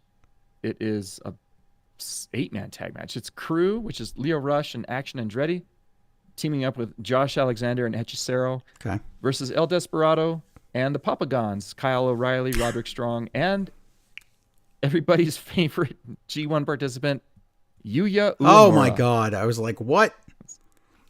Out of all the guys. It was a nice surprise, but we saw enough of It him was in a the nice G1. surprise. Yeah, we did, yeah. Lance Archer, Rocky Romero, they're going to join the Don Callis family team, of course. Yes. It's a decent match. It's fine. I thought None of these matches were bad. they weren't bad. It was El Desperado and Hechicero, they look a little bit awkward with each other. Like they just couldn't get on the I know. same thing. This one ends with the deadbolt. It's a double underhook suplex from Uemura to Leo Rush. 1, 2, 3. That's not real, is it? Leo took the pin? I think so. Not Rocky? He's the Okay. smallest. I think you're Or right. was it Rocky? I don't doesn't know. matter. No, Rocky wasn't even in the match. Oh, Rocky was not in the Rocky match. was just Okay. there. Leo Rush. Yes, After- that's it. Yeah, Leo Rocky. After the match, it's the Don Callis family attacking everybody, but out comes Tomohiro Ishii. He gets in Lance Archer's face, and that seems like fun. He sure didn't run. No. He gives Archer a brainbuster, and that was fun to see. Wow. too. Cool. I still love Ishii. Like all It's awesome. these times. So good. Roderick Strong pulls Kyle Roderick O'Reilly Strong. away from Ishii because he doesn't want the friendship. No. So Kyle O'Reilly has to be. He's basically. Is he the Io Sky in this relation? I don't understand it. But he's Yeah, I not know allowed what to you're be saying. friends with Yeah. everybody. I have another theory about that later. We'll get to that on Raw. But now we've got another match. It's another tag team match. Yeah. It is Ricochet. It's a 6-man tag. It's Ricochet with the Gates, the Goas with the Toas, Gates of Agony, versus Jet Speed, Kevin Knight and Mike Bailey, and their friend Michael Oku. Michael Oku is awesome, and He's from Rev Pro, right? he's from Rev Pro, and he's awesome. But oh my God, He almost dies here. he almost dies in the match. Yeah. I don't know Michael Oku. I don't know if I've seen him in anything. Toa Leona does this thing where he's going to launch Michael Oku Oh over the my top rope, God, no. and there's nobody to catch him. And he's spinning out of control. He's spinning out of control. He doesn't, I guess, have the equilibrium. What's the gyroscopic equilibrium to He has land as a nothing. cat? He's off course. He's going to crash. Yes. And there's no correcting it. He lands on top of his head on the floor. He could have broken his And- neck easily and died. This could have been Joe, this could have been the end of Forbidden Door I know. tonight. It would have stopped right here. This would have been another Owen. Yes. Except TK might have stopped the event instead of just saying, "Let's keep going, everybody." No one in this show must day, go on. no one in modern times would ever say, "Let's keep going." Ever. A guy Get just the died, but refunds. fans, a guy just died, but try to enjoy yourself for the rest of the Yes. show. Put on a smile, Jeff Jarrett, and get try. out there. What were you crying for? Get a tissue. Awful. Where's that girl? Oku almost dies. It was scary. Later on, he almost kills himself again when he does a springboard moonsault and he my under God. rotates. I'm starting to think, who is this Oku Dude. guy? He wrestles in the UK. Are these ring ropes should be the same sort of springiness? I don't know. I don't know what's going on. Other than that, this is a really, really fun match. I enjoyed it so much. The Gates of Agony do the open the gates move. I think that's what it's called to Yeah. Oku. And then a spirit gun from Ricochet, 1, 2, 3. Yep. Fine. I'm enjoying this pre-show. Apart from the commentary stuff, I'm enjoying this pre-show. Not, the guys in between them. Yeah, if Oku decides to sign, or I'm sorry, if he decides to move to America one day, it's an instant signing from TK. So, Absolutely. Get him in here. No problem with that. We'll Yep. make room for you. Yep. Okay, now it's going to be an 8-woman tag team match. This is the The whole Megan mid-card division again and again and again and again. got to get him on this card. Oh Got to my get him God. into England. And Willow Everybody gets a and paycheck. Harley, and you have all this potential. And they're like, Yes. nah. And we do TK's like, nothing with it. no, let's not do that. The afterthoughts. It's Megan Payne, Julia Hart, Tekla, and Sky Blue versus Willow, Queen Aminata, Harley Cameron, and Chris Statlander. Again, all those names, most of those names you would hear and you'd say, okay, I see some promise in most of these. Not here. Not in this Not in division. this match. Nope. The only thing that happens is Statlander accidentally hits Willow to further that Wow. ongoing Again. thing that Oh, we yeah. had We've done this for, already. 10 months now. Is that how we're We've tracking done, this? and we've done it already. They were already enemies and then friends again. We've had the match multiple times. Still doing it though, because we got to give Statlander a reason to go to the Death Riders. So I don't know. She better not. That's really stupid. What if it was just Willow the whole time who's going to Death Riders? Wouldn't that be a They did twist? that with Stokely. Remember? Oh yeah. When it That's was right. like, yeah, oh, who's it going to be? And whatever. yeah, and he liked the white girl or whatever it was. All right, Liger Bomb from Megan Payne to Harley Cameron. 1, 2, It's 3. Bane. It's Bane. Megan Payne. Megan Payne. Does it matter? No. But Not bad. who does she pin? The Beth Phoenix of today because she's got all the goddess things. And who does she pin? Harley Cameron. What? Why would you do that? I don't know. I really don't know. This is just... Are Let's- you protecting Queen Aminata? Let's Is that pin what we're doing? Harley and Willow all the time. That'll be great. Let's do that. What's wrong with them? I don't get it. They're too over. Now we're gonna go. What is this, Vince? No, we know you're not. So what are you doing? We can't have the fans getting our talent over. Exactly. You're over when I say you're over. Pretty much. I don't do a good Vince. We got the idea. So Nobody does. Lexi is now backstage, and she's with the Young Bucks. She's going to interview them. They said they're angry at the production guy. He finds this guy. He's sitting at a table. The guy's playing with tacks and barbed wire for some reason. I don't know. I don't know. But Matt Jackson says, "Hey, you production guy, I want you need to play our old song." Why would need to this give guy sitting at a table be in charge of that? They had to just, who knows? Who cares? We got to suspend reality a little bit here. Play our old song. We want proper nameplates, and we need the superstar treatment. So also while you're at it, I need you to go around London, and you need to find the most dangerous things you can find and put it in this burlap sack for us to have during the match. Put it under the ring Pretty and hide it for funny. us so that we know. Did Things you like nails or thumbtacks. Yes. Did you guess what was in the bag? I didn't guess. I knew it was going to be something I was totally one innocuous. click away. Oh, And I'll say what I thought when we get there. okay, good. Yeah, that's good. All I wrote was, "This will be funny, whatever it is." Mm-hmm. Now back in the. Oh, here we go. Joe, I need a drink for this. Oh my 1 God. second. Uh, Okay, we're on the entrance ramp here, and Tony Schiavone's there, and he introduces Dr. Martha Hart okay. and Owen's son Oge Hart. Oge. Wow. How do you even spell Oge? I thought it was Dodge without the D. Could be. I don't know. Why would you name your kid Oge? I don't know. It just I thought it was short for OJ or something. Like even oof, shorter. even worse. Yeah. Yeah. And Tony Khan's also there. Tony Khan screams like a maniac I- as he always does in the microphone. I feel truly blessed. Can everyone hear me? He There's been a great show. has one level. Oh my God. He doesn't do this at press conferences, does he? No, he like that at talks press really normally and quiet at a Right. press conference. It's that This is just- microphone, and it's like- when he's in front of a crowd, this is what he's wild or something. I don't You just gotta understand. scream, or other's they won't hear you. He's a you have a lunatic. microphone that will help. Yeah. It'll help amplify you. You don't. Uh need to- huh. And then, like, can we get half of Tony Khan and half of Martha Hart and just like swap them so that we There you don't go. go Even from it one out. extreme to the other? Yeah. Okay. Yeah.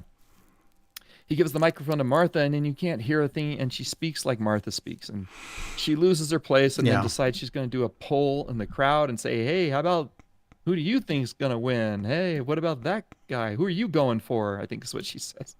How much does that guy weigh? Yeah. She says, "I'm going for MJF, but I'm really going for Hangman," and the crowd's like, "What do you mean going for it? You're buying him a coffee? What are you doing?" No, she meant on This is- draftbets.org or whatever. Draft bets dot earlobe. Yeah, this was the worst. Get this off of my screen. I'm glad it was on the pre-show. Goodbye, Martha. We'll see you next April. Yeah.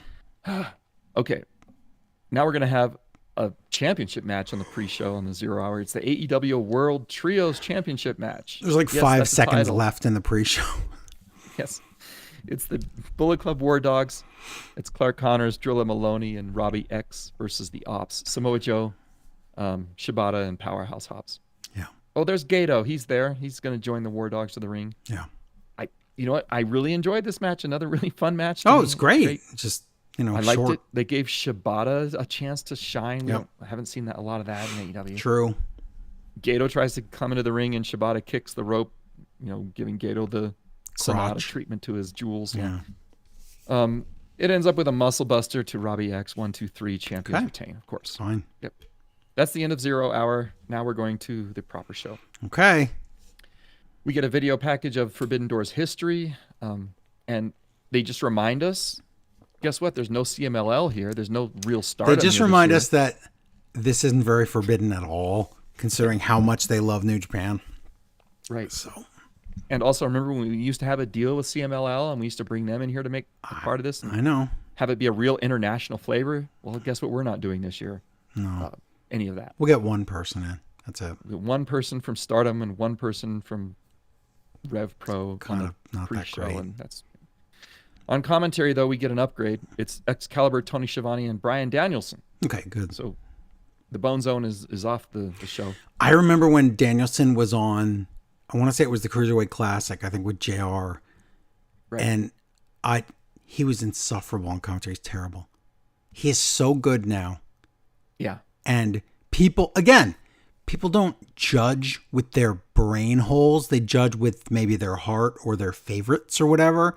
So they used to say that he was so good on commentary. Go back and try to listen to that now. Some of it's just him screaming at the top of his lungs. It's not good commentary. It's kind of a joke. But he's really good today. He added a lot to this show. He I did. Appreciated it. Yeah. Maybe can we just Get him and Need it all not the have time? Ian here ever. Yeah. Yeah, right. Yeah. Not gonna happen. First match. It is a tag team match. It's Adam Copeland, Christian Cage versus Killswitch and Kip Sabian. Yeah. And it makes me so happy to see Edge and his fans enjoying this moment so much, because everybody in this arena knows every single word to the Edge They sure song. do. They all sing it, and this is what it should be like. Yeah, it's awesome. Instead of singing that same song over and over for every person you know, they sing his whole theme song, and it was Good. great. It's awesome. Christian comes in here, and the match starts. Now, when Christian pairs up with Luchasaurus, he retreats. He's like, "No, I don't. I wanna do like this. You You can and have he's a it." Yeah. coward, and it's just He's a like, coward. Okay. Edge's face is like, "Oh no, are we gonna? Can I trust him now? What am I doing?" Not really, but do you have a choice? No, This you is don't. this is your You're- family. you're You just booked. deal with them. Yep, So your book. Edge takes a nasty super kick under the jaw from Killswitch, and I Yeah. think, oh, his neck probably didn't enjoy that eh, very much. he's fine. Kip and Killswitch, they're not getting along in this match either. So what's Well, going on here? no, it's the monster is turning against the creator's. The monster was son. brought back to life when he didn't even want to be, first of all. Yes, he wasn't By ready. probably his arch nemesis and former owner, Jungle Boy. Yeah. So he's probably pretty cranky right now, I would say. Yeah. Kip is bleeding from his left eye, probably when Edge elbowed him once. So that's I thought it was when Killswitch accidentally hit him, but I don't know. could be. Killswitch chops Kip to the ground by tagging him into the match. Oops. Yeah. And then Killswitch just throws Kip into the ring. Okay, this is getting worse than just a misunderstanding. This is now Yeah. like I'm not your friend. He picks up Kip in an electric chair and lets Edge spear Kip from that. So what is going on with this? Who's the team here? Yeah. I can't figure this out. There's a double DDT to Killswitch, but Kip had tagged in, so you couldn't pin Killswitch. Edge spears Killswitch through the ropes to the floor. We get a pop-up sphere from Christian and Edge Looked good. combo onto Kip Sabian. Looked really nice. 1, 2, 3. Of course, Adam and Christian win. First step. After the match. Yep.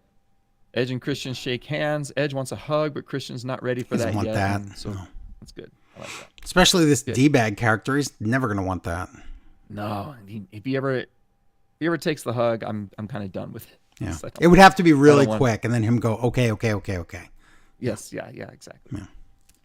All right, so 1 for 1. I enjoyed that match. Now we're going to go to the TNT Championship match. This is Hiromu Takahashi challenging the Protostar, Kyle Fletcher. Yes.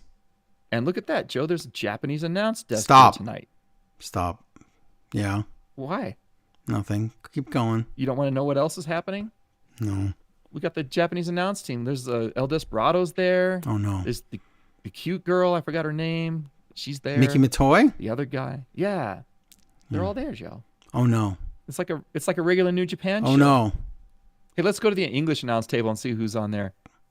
Oh no, Joe. Oh, no. It's the Velvet Voice. Walker Stewart. The has Emperor joined the has chat. no clothes. He's naked. Everyone's like, here's that voice, and they're hypnotized. No, he's a goon.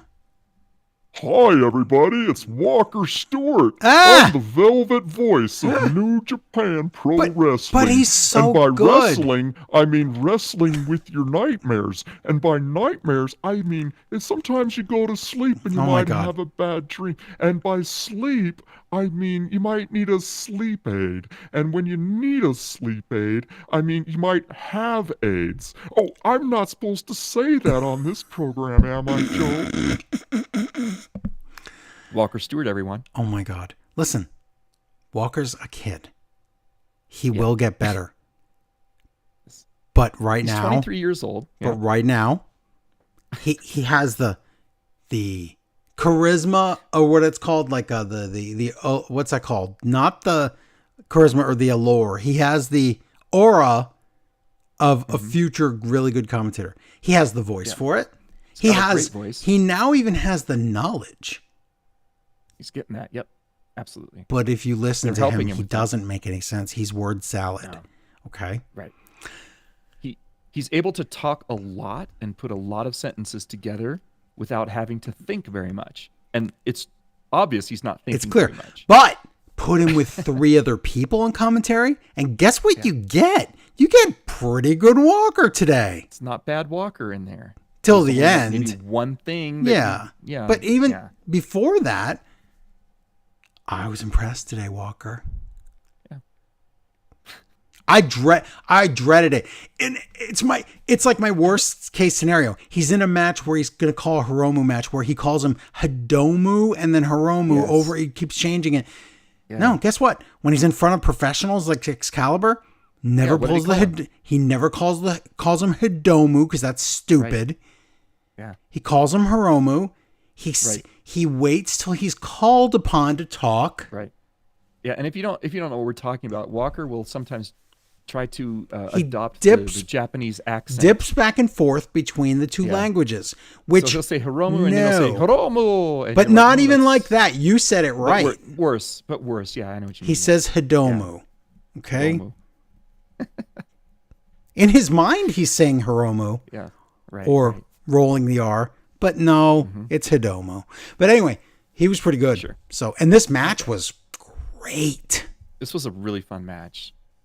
Hiromu and Kyle Fletcher. This is great. Did we never got a singles match in New Japan with these two guys, did we? I doubt Because it. Kyle was always How would in we? the tag match. He Yeah. was with Aussie Open, so yeah.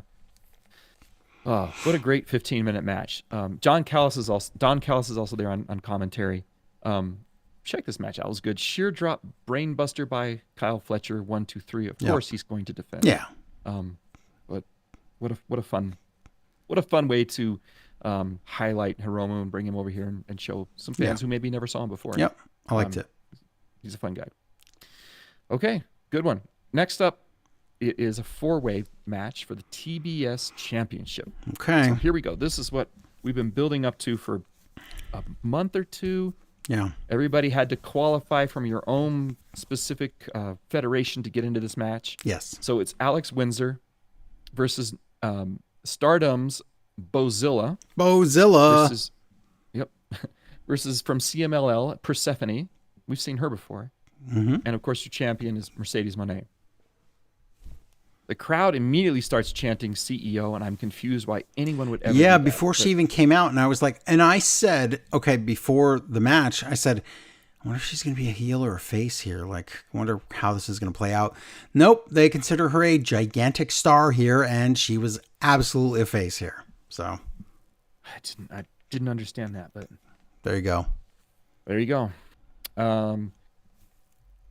Mercedes comes to the ring. She's got eight of those fake beef eaters that join her. Each one of them is carrying one of her Oh titles. my God, the one in the front would have gotten fired and probably executed for smiling Yes. so much.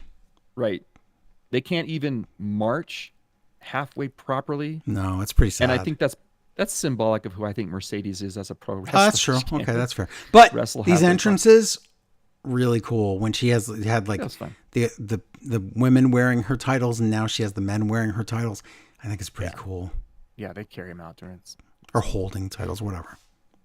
And again, of course, the problem with this match is AEW didn't promote Bozilla or Persephone. shame so because- why would anyone ever believe Right. that they're going to win? Because a lot of the match was really fun. It's really good. Yeah. Bozilla, she is big, she's strong, she's young, she's got probably a really good future ahead. of her. I think it was Brian even said Vader. So he was thinking what I was thinking. So, Yeah, he did. Yeah. The way she was punching, he said, those look like Vader punches, the way she was and like, I said before the match that Yeah. I can't Yeah, wait you to did. see Bozilla because she's basically, I heard like, I didn't hear, but I saw the videos of her, never saw a full match and said, oh, it reminds me of Vader. So Yeah, he said the same thing. very good. Persephone tries to do a tope suicida, but her heels catch on Oh, the she top rope on the way out. tripped. She could have died. Almost dies there. Yeah. They catch her, fortunately, otherwise she would have Yep. face planted. Oh, scary. Bozilla has an eyelash stuck to her forehead at some point. That happens. It does. When Alex Windsor manages to get both Mercedes and Persephone into a double sharpshooter, struggles with it, but gets them in there. I like that move. Bozilla steps on their hands so they can't tap out. That was a fun little move. Mm-hmm. You can't tap if you don't have hands. Persephone either sandbags a choke slam or she just can't jump very Didn't look high, great. so that didn't look good. No. Bozilla does a moonsault. That's neat. That was awesome.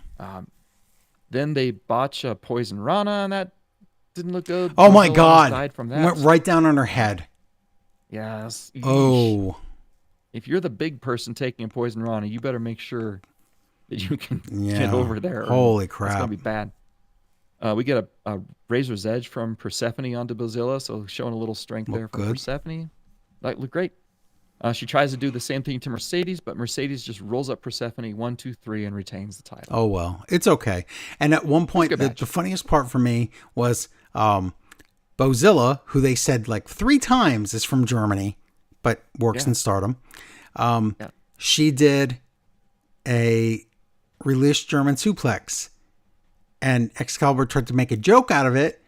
And then Danielson is trying to analyze the suplex, and he's like, no, I meant because it's German, like her. He didn't get the joke. It was funny, though. Danielson was focused on the Too technical focused side on of technical everything. Yeah. nonsense. Yeah. All right. I enjoyed that match. It was a little botchy, but it was still fun. To Still watch. fun. Yeah. Yeah, still fun. 3 for 3 on the night so far here. Yeah. Next up, it's for all the marbles, the IWGP World Championship match. Oh my God, Nigel- Walker said, this is for the richest prize in pro wrestling. And Excalibur said something to the effect of like, we'll see about that. Yeah, Walker's like, you can't blame me for trying. I mean, he said, Oh, you can't blame me for trying. yeah. So it's good. Yeah. Nigel McGuinness challenging Zack Sabre Jr. Oh, this was fun. There's a great video package of Johnny Saint. Oh my giving God. advice It to is Nigel. NXT UK. And this was, oh my God, this was good. This is good. They're playing chess in one of those like city parks where you Yeah. play chess in public. And they're playing chess and they're talking back and forth, and it's really just fun to see these two guys talking and sharing these different I philosophies. loved Of course, this video. Nigel wins the chess match, and now he's ready, Danielson, was to so challenge good. Yeah. Speaking of, hear me do this. Speaking of Danielson, Daniel Garcia's in Nigel's corner. Oh, Yeah, so Daniel Garcia's there, and look at this. Daniel Garcia's got a towel in his hand. right away, Ooh. everyone that watching this figured they knew the ending. Everybody. Yes. Yeah, me too. And you know what? I If thought- that plays in later, this is brilliant. I don't want a story with Daniel Garcia, but if I have to have one, right. the fact that he came there ready to screw over Nigel Sure. and Yeah. didn't get the chance to do it would add another level to this. Yes. Yeah. I was hoping for it because I don't like much about Daniel Garcia, but Crybaby Sore Sport Daniel Oh Garcia my is something I God. could get behind. Yeah. So I was waiting for that the whole time. Like, Yeah. throw that thing in. Throw that. Because, of course, what does Zack Sabre Jr. do? He puts you in a million different submission And holds. Nigel's never going to tap. Absolutely not. So And Daniel Garcia could just say, guess what? Boop, throw the towel in. I was waiting and waiting. I but gotcha, let's yeah. cook this a little longer. Right. Okay, so Walker tells us that Oasis is the greatest rock and roll band of all time. Walker. I'm like, Walker, dude, you were only 7 years old when Oasis broke up. How can you even... Remember when he was 12 when The Matrix came out? Oh, wait, he wasn't born yet? He lied about that one. Yeah. I guess. All right, here we go.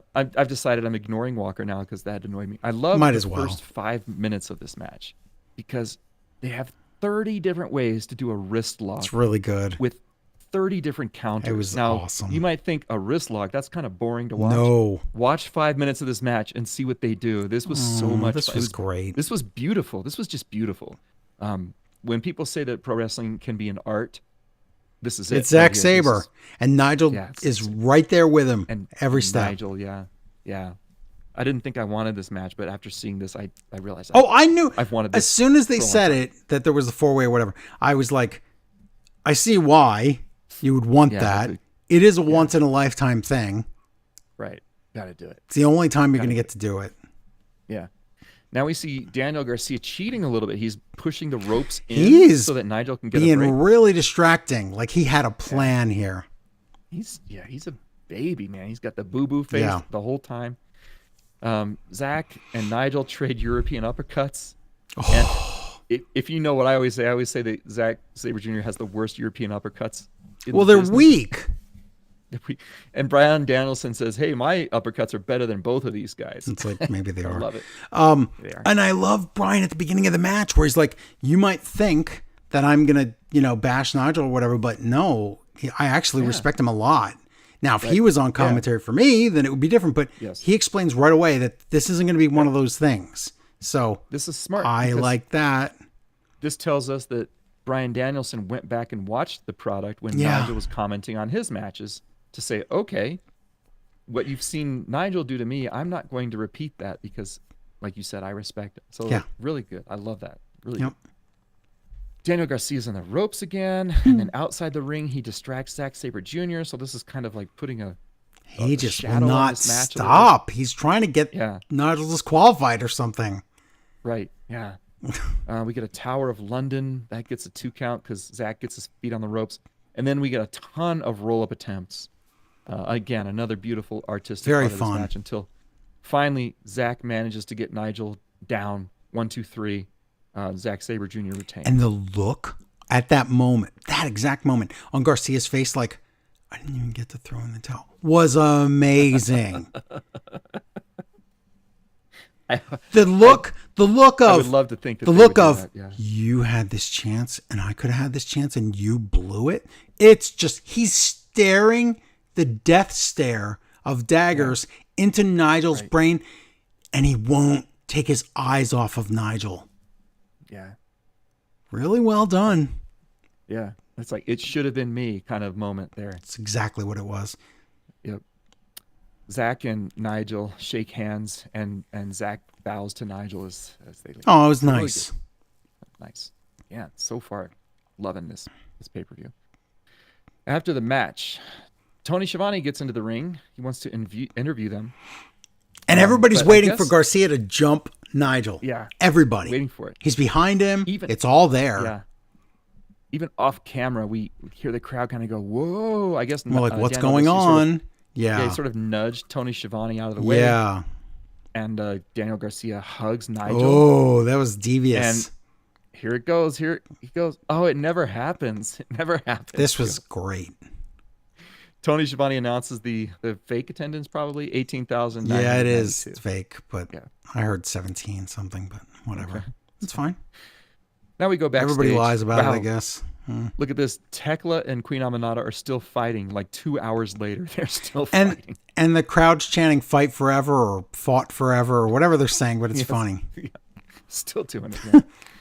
Sky Blue and Julia Hart join the fight. I think Julia Hart has even gone to the showers and changed at this point because I don't think she's wearing the same thing, but I think so. it doesn't matter. But I did They gang up. call this part. Yeah. I knew. They gang up on Queen Aminata in the aisle, and then wait a minute, here comes somebody for the save. Who could it be from the UK who would save her? Oh, it's Jamie Hayter. There she is. She's back. She makes the save. Yeah, Yep. she's looking all Becky Lynchy, and she saves everybody. Anything to get Tekla away from this just 8-person tag garbage. Yeah, Thank you.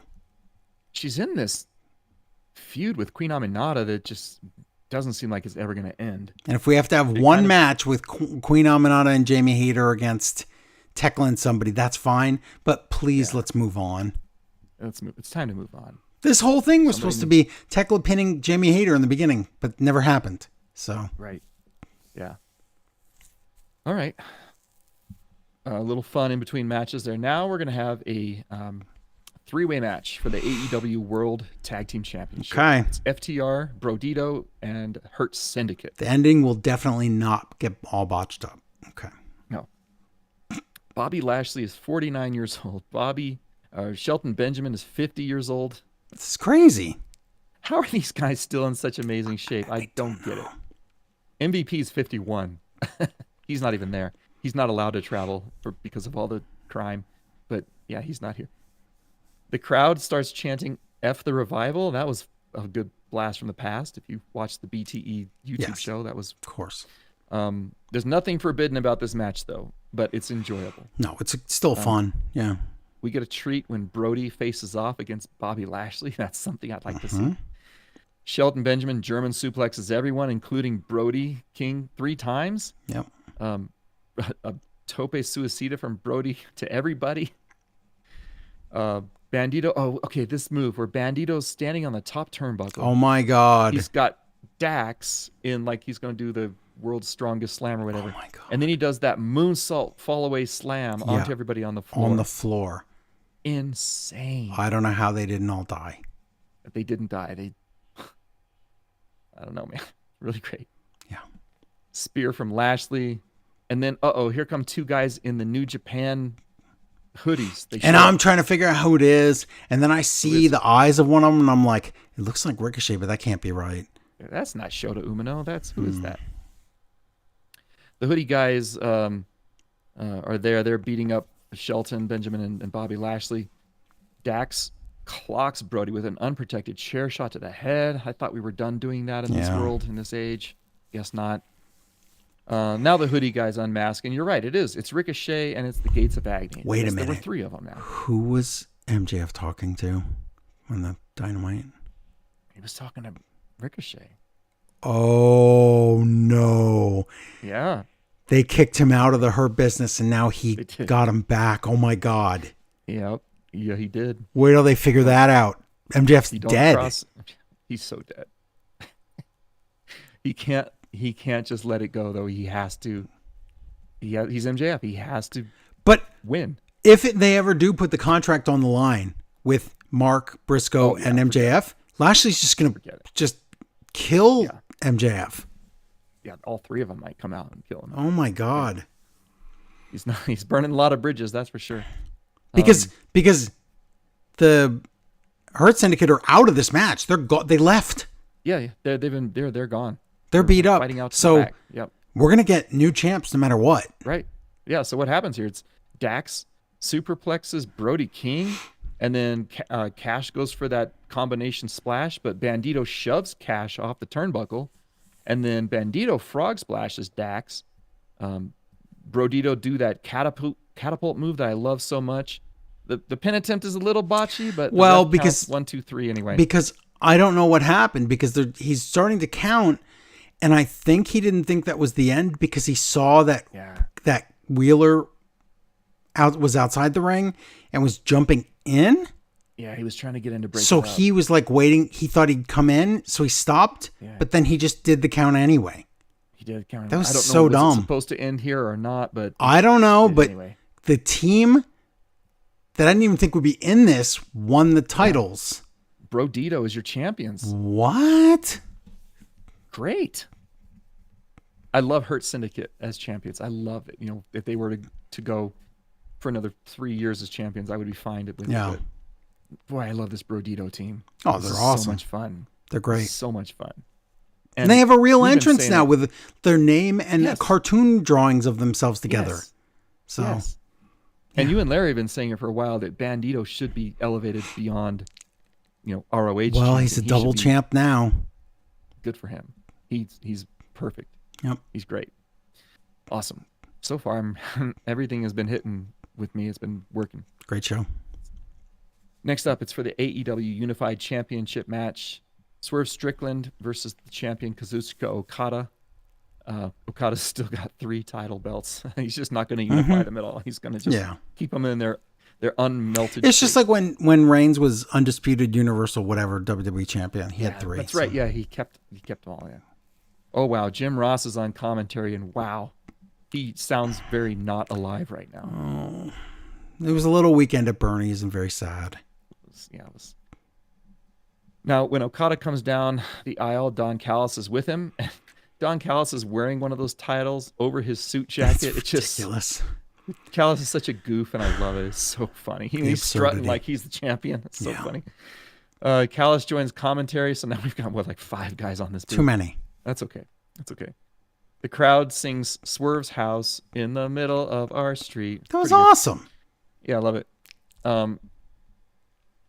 Swerve does a flip over the top rope and lands on his feet, tweaks his left knee. So that's the story of this match is we've got this left knee injury. Oh, by the way, of course. knee injury very real. Not there, but persistent. Okay. So what they do at the end of the match is because of that. I see. Yeah, we'll see what happens here. Yeah. Okada DDT Swerve on the ring steps. Swerve also lands on the cameraman. Oops. He did. He swatted the cameraman on the way down. with his foot. Yeah. Okada does the Rainmaker flip-off bird move, but instead of giving us the bird, he does the 2-finger UK salute. That's funny. A la Winston Churchill. So funny stuff. Double stomp from Swerve, but his knee hurts so much that he can't even get to the pin in time. Yep. He lands the house call kick, and then he tries it a second time, but misses. Okada takes the opportunity and delivers the Rainmaker 1, 2, 3. Okada retains. It was clean. There was no cheating, and no cheating. Yeah. I don't want Okada cheating. I want him to be. No, he should be a big time winner. Absolutely. Absolutely. Yeah. So. Yeah. After the match, Okada's going to go take this a step further. He's going to be mean Okada. He takes Swerve, puts Swerve's leg between the steel stairs and the pole. This was the write-off. Okada grabs a chair and smashes the chair on the pole 3 times. Swerve's screaming in pain. Yeah. Prince Nana, who was banned from ringside because this was a unified championship match, he comes out now. He's got a pipe. He chases Okada away. And so yeah, I said it looks like Swerve's going to be on vacation. He for is, 2 and months. that's not because of this match. Obviously, this was planned already. But Yeah. As Nana attends to Swerve, somebody just got in the ring wearing a suit. It's a rather large man that we haven't seen in a while. yep, It's Wardlow. it's the day of the returns. It's It you is. know, it's got to do it. Wardlow's back. Kill Switch is back. Big guy's coming back here. Wardlow Jamie Hayter. attacks Nana and Jamie Hayter. Yeah, he beats the tar out of Nana. Wardlow just punches him. Punches him, But punches Swerve him. is so broken he can't even stand up. Swerve can't do anything, so Nana just gets murdered. Oh here. no!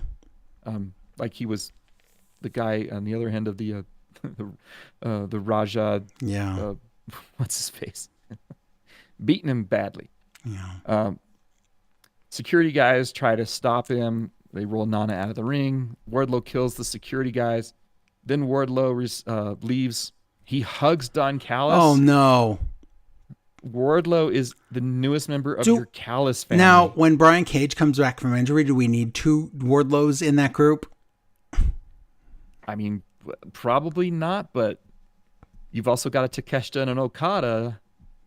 who are It's kind of- getting too big. But okay, speaking of yeah. Takeshita, Yes, Takeshita comes out. Well, I guess before this, the rest of the family, they come out, they hug Wardlow. yeah, Takeshita comes out, looks at Wardlow and kind of gives him a nod, but Well, doesn't really. this crowd gives Takeshita the hero's welcome because of the G1. Yeah, they love him. And they love him. G1. So remember when Takeshita had the conversation with Okada and he said to Okada, remember, this is just temporary. Yeah. He thought, Right. oh, this is just for the match against Omega. You're not going to stay in the Dunkhouse. Yeah, he's going to stay in the Dunkhouse, really. So if this is just one big year-long thing to turn Takeshita, let's please do this. Let's do it. Takeshita's. He's special. Don't ruin it. Don't ruin it. Don't make him And- another Willow Nightingale where you're just like, oh, he's over. We'll do something with him one day. No. It's soon. Use it now. He's got all this G1 glory He does. shining off of him. And if he wins that title in January or pulls the trigger and wins it sooner, either way, you got to do something with him.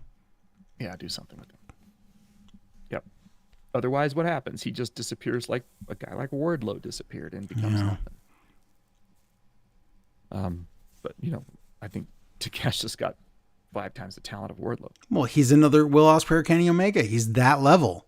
Yeah. So yeah, he is. treat him like that. Please. Wow, this is fun. There's a lot of things happening here on this show tonight. Very good. Very Next good. up, it's another match here. It's for the AEW Women's World Championship. This is Athena challenging Timeless Tony Storm. Tony Storm comes out to the ring wearing some kind of Victorian white face makeup. I'm not Yes. sure what it's from. I need to go back really and watch Blackadder and to figure out what the time periods are because Yeah. I can't get all my I don't British know, time. though. But it's funny. And she's wearing like white eyelashes, which makes it look like her eyes are closed. It's all the kind of time. ridiculous. Yeah. It is very ridiculous. Meanwhile, there's a quick Storm Zero to Billy Starks on the floor, which is smart. Tony They Storm put her gets out Billy for Starks. a good chunk of the match. Maybe she won't interfere later. Yeah, right. She will. That's it. That's pretty much all the In offense the that Tony chat, Storm El gets. Luchador said, I realize the faces Billy Starks makes reminds me of emojis. I'm just calling her emoji face. Emoji face. Like, you're not wrong. Yeah, that's fine. Oh, let's see here. Athena slams. This is funny. Athena slams Tony Storm into the LED guardrail, and the power goes out. It glitches out. Okay, that's awesome, and later it's awesome, the callback. Yeah. But it's not like WWE where they think that it would go to static snow from a tube TV. Right. They actually make it artifact out like, they're trying like- to make it look like you would- realistic. Like it would look. Yeah, yeah. Like you would think it would look. Yeah, because eventually later on, Tony throws Athena into the LED Yes. board, and then the power comes back on. Like much later. Like Much 5 or later, 10 yeah, much minutes later, later. And Yeah. then the crowd goes, hooray! yeah, the crowd cheers. That was awesome. Yeah, I loved it. Billy Starks does recover enough. She distracts Tony. Okay. Why is Aubrey so terrible? We've seen her be really bad the last. Why couple is weeks now. why And I like Aubrey, but Me too. that 4-way technical spectacle, she botched it up. And every time, just like every other AEW referee, not just her, they look like idiots. When the person outside the ring is clearly cheating, she's grabbing the apron, she's screwing around, and Aubrey's like, hey, you can eject She's her. up on the You know, apron you can, interfering in you this can match. eject her, you know. Right. Hey, I Send her wasn't away. doing anything. It makes you, You look need to do so that thing dumb. where you're like, you're out of here. And I Somebody forgot did to that. mention, did you catch the part in the, you might not have, because Aubrey tried to cover it up. But there's a part in the Zack Sabre Nigel match where she goes down to do a 1 count when one of them's on their stomach. And then she pretends that she was pounding on the mat like she's just like ramped up. Since when does the ref pound on the mat Did that again. like Randy Orton? It's twice in 1 week, isn't it? Yeesh. Not great. But anyway, continue. Tony Storm match, Yeah. which, Aubrey. Tony- Less time on your podcast and more time with yeah. remembering how to ref. But again, it's not all her fault because the AW refs just look like idiots. So Yeah. that's booking. Well, they're making her look chumpy. What are you going to do? Storm Zero gets a 2 count. Athena tries to crawl out of the ring, so Tony grabs her legs, pulls Athena back in. But while she's pulling Athena into the ring, Athena grabs onto the ring apron and brings the ring apron into the ring. This just And Billy this is- Stark's going to stop it. This is telling because now Tony is going to go for Northern Storm Zero, and as she's doing that, Billy Starks yanks on the apron, which unbalances Tony Right, Storm. which is fine, except And- the referee knows what just happened. Yeah, but Billy Starks, I didn't touch her. All I did was pull the ring That's so apron. I was dumb. trying to, yeah. Throw a brick at her. I didn't touch her. It was the brick. I didn't. Doesn't I make only sense. touched the brick. Please stop. Yeah. You're interfering. It's just, but that's what we have to do. So Tony's arguing. What are you going to do? Athena nails the O face on Tony, but using the top rope to kind of whiplash her neck. And now, finally, Yeah. Mina Shirakawa comes down because she's had enough of this. Finally. Had enough of this, what do we call her? Emoji face. Now, if this was AEW, she would have turned on Tony Storm right there. For no reason at all. Just Wait, because. this is AEW. What do you mean? I'm sorry if this was WWE. I'm sorry. Oh, right. Yeah. This is AEW. So, right. yes. So Billy Starks goes to the back. Billy Starks goes to the back. All of the Starks. Athena tries an O face, but Tony Storm counters it into a chicken wing, and now Athena taps out. Okay. Good. I was terrified that Athena was going to win. And I was like, I don't think she's fully baked yet as far as the main roster. For Ring of Honor, for whatever you want to say, NXT, for whatever. Yeah. She's great. And 3-year champ, that's awesome. But main roster, she came in doing that Tone T Storm gimmick, which Tone no T one Storm. understood. And she was Right. she would do things that weren't over. Yeah. And she might be really good in the ring, but she needs work. She could be one of the people that we've seen who just needs that right gimmick. That right. It could be the push. way Tony Storm Like got Tony hers. Storm. Yeah, I agree. The way And it Naomi could be got hers. because or Becky Lynch. her Just gimmick needs really that isn't little- anything. She doesn't really have not one. anything. She's like, Right. oh, I say corny things and I have minions. That's her gimmick. Right. Yeah. Maybe Maybe it's not it's- really, that's great for Ring of Honor. Yeah. Needs to ramp up. It needs to be at an 11 for AEW, and it's not there. So, They just need to. But- I think if they just find that thing that works for her. but now she's the she'll be a woman superstar. that got a shot at Mercedes and lost, and got a shot at Tony and lost. So now it's like lost. you built up this person in Ring of Honor, and now you've shown that she can't beat the champions here. Right. Now what? Well, now you go back and you lose your Ring of Honor title. You hit bottom, and then you build up from that and come back sometime later with New whatever gimmick? it is. How about new gimmick? Yes, you're right. Yeah, new gimmick, Let's do yeah. that. Okay. And hopefully that's the thing that can catapult her up to the We'll see. top here.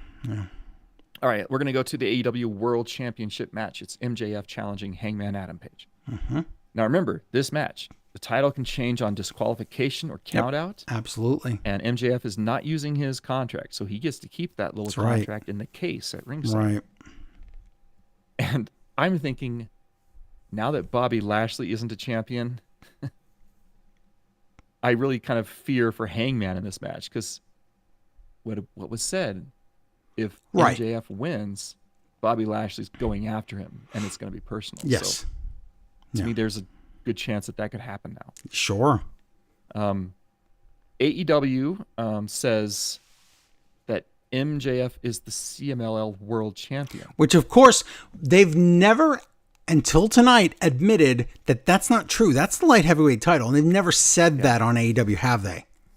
No, not that I remember. Oh, I knew what it was. But they say it in the actual text on the screen here. Yeah, he's not. And the reason they can get away with that is because, CMLL has a world heavyweight, a world light heavyweight, a world They're all middleweight, world a world titles. welterweight. But the all problem is they're worlds. missing the key thing. But Excalibur tells us, that's really just the light heavyweight title. They conveniently keep that part out of it. Yeah. All right, these guys, they fight for a bit. It's not bad. They exchange bites, and then they do some gross pelvic thrusting and whatever. That was awful. And the fact that Hangman did that to MJF and then Brian's like, I like that? You like assault? That's like, well, I understand MJF yeah. did it first. That doesn't make it right to do it back to him. no, yeah, he doesn't. Yeah, And this isn't the 70s, Brian. What are you doing? it was that part I could have done without. Hangman tombstones MJF on the floor. We get a dead eye through a table. Ouch. I loved it. MJF drop toe holds Hangman into a chair and says that was an accident because he doesn't want to get disqualified. Yeah. MJF blades, so he's bleeding a bit. I'm sorry, Hangman is bleeding from his forehead. Yeah. MJF cusses it at Bryan Danielson. He says some nasty things. Well, he's trying to get Brian to come in and punch him so he wins the title. Yeah. Anything that Very he can do. smart. Yep. That was very, very smart. Yep. He does a running tombstone with Hangman onto the busted Oh table on my the floor. God. And it barely moved. I thought, you just concussed the Hangman. That could have been really bad. Yeah. It might be. Who knows? MJF takes the turnbuckle pad, and then Hangman throws MJF's face into it. Now he's bleeding everywhere, so we got two bleedy guys. Yeah. They punch each other, and then there's about 30 pin attempts ending in 1 counts. Yeah. So it's like 1, 1, 1. MJF, he's got the ring. He's going to do this. Yes. He gives the ring to Hangman. Good idea. Says, hey, Hangman, hit me with the ring. Do it. And Hangman's like, no, I'll get disqualified. But then MJF spits in Hangman's face because the angry Hangman Yeah. is the weakness, right? That's what we've been hearing all this time. Yeah. So Hangman's ready to punch him, and then he doesn't do it. Instead, he spits right in MJF's mouth. That's pretty gross. Yeah. MJF causes a ref bump and a low blow. We get that heat seeker thing. 1, 2, 3. That's the end of the match. But wait, the bell didn't ring. And Hangman's foot was on the rope after 1. Yeah. And Foot was on the rope. Yep. the referee has died. Referees died. He went off to do another Comedy show? comedy routine. Probably. Out comes Mark Briscoe. Security gets punched out until the real security guys, the two guys. It that were took the real ones, Cheesecake call him away. and the other real guy, right, to do it Cheesecake. because I love it. the 3 stunt doubles or wrestling Yes. extras or whatever Local couldn't wrestling do talent, it. But it's just funny to me that real security could take out Briscoe, but fake security could not take out Briscoe. No. Yep. Oh, that's funny. So the guys who've been around, the big guys. Yeah. Did you notice something else? Hangman had his original music. Oh. He didn't have. Oh,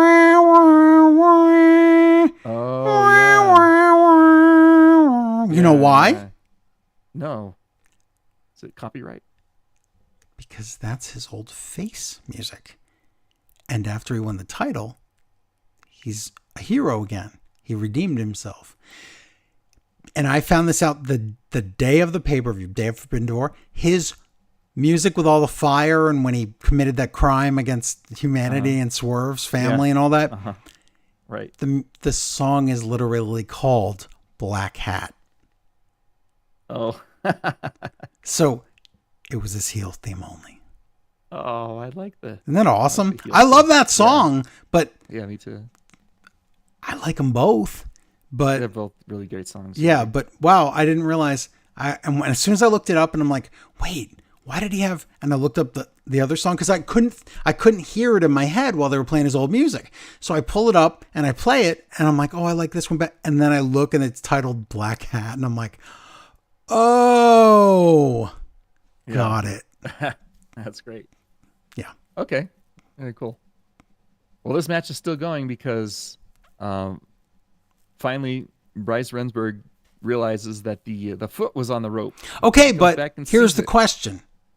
When he woke up, he hadn't looked back and then passed out. How did he know that the foot was on the rope? Somebody told him. I don't know. That's It's weird. just strange. Okay. Very strange way to do this. So he says, this match will continue. Tip your bar staff on the way out. Buckshot Lariat misses. We get a low blow mule kick. So second low blow. Oh That's a 2 count from that. We get the belt comes in. So MJF brings in the title belt and the referee's distracted. He has to grab the belt and take it back out. While he's doing that, MJF nails Hangman in the head with the contract. That was a case. huge. Oh, not this. Sorry. The next part was a huge risk. It sounded bad. Yeah. 1-2 no. MJF gets the ring again. And now the ref sees the ring. Yeah. And he grabs it and takes it to someone at ringside. And at this point, Hangman nails MJF with the contract. Which is case. awesome, but he could have lost his title if the ref would have seen that. Right. Did we forget that? Very, very risky. Whoo, he took a chance there. He did. Yeah, he took a chance. Deadeye, Buckshot, Lariat, 1-2-3. Hangman retains. Yes. MJF still has his contract, though. So we're basically where we were before this event. We are. Let's just see what it works, see where it goes. See where it goes. Okay, main event time. Bryan Danielson says, I have to recuse myself from this match because it's too personal for me. Which So is he leaves. funny to me because he totally interfered to get the title off of Moxley. So, but now, no, that's too far. Well, that's the one. It's fine. It's the one he had to cash in that receipt or whatever they say. Yeah, it's fine. And that's it. All right, this is the lights out steel cage 10-man tag team match. It's Darby Allin, Kenny Omega, Kota Ibushi, Hiroshi Tanahashi, and Will Ospreay versus Jon Moxley, Claudio Castagnoli, Gabe Kidd, and Young Bucks. Matt and Nick God. Jackson. Yeah. Lots of guys. Pinfall or submission is what will win this match. No disqualifications, no countouts, no anything else. Yeah. Will Ospreay gets a nice introduction dedication video voiced to him by Oh, his that wife. was, and he's crying when he walks out. This was amazing. Very sweet. Yeah. Very sweet. His robe reads "Attack for the Next Generation." Yeah, on his it's really back, so, cool. okay.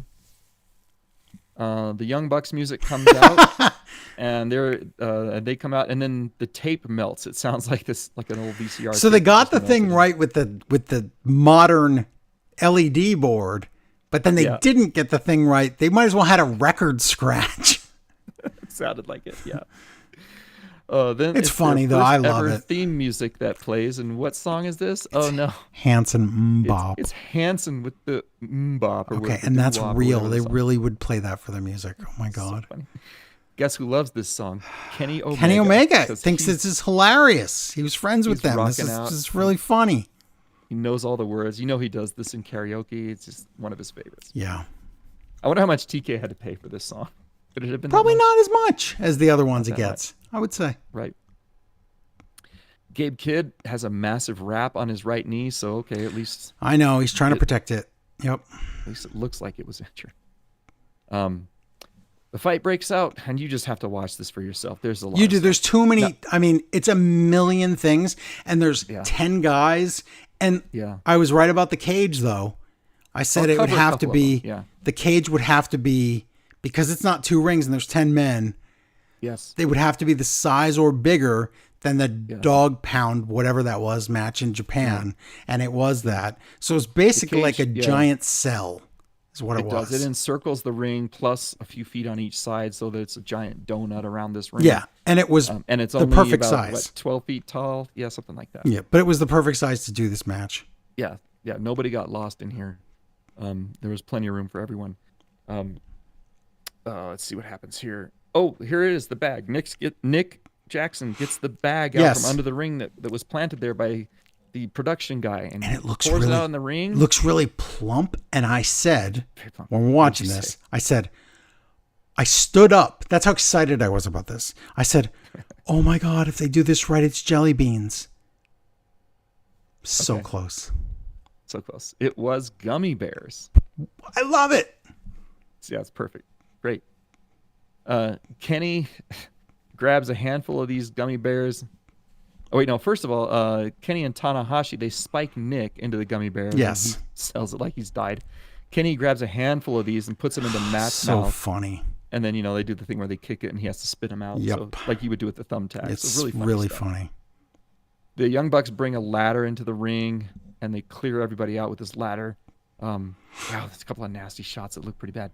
Yeah. They powerbomb Darby on it.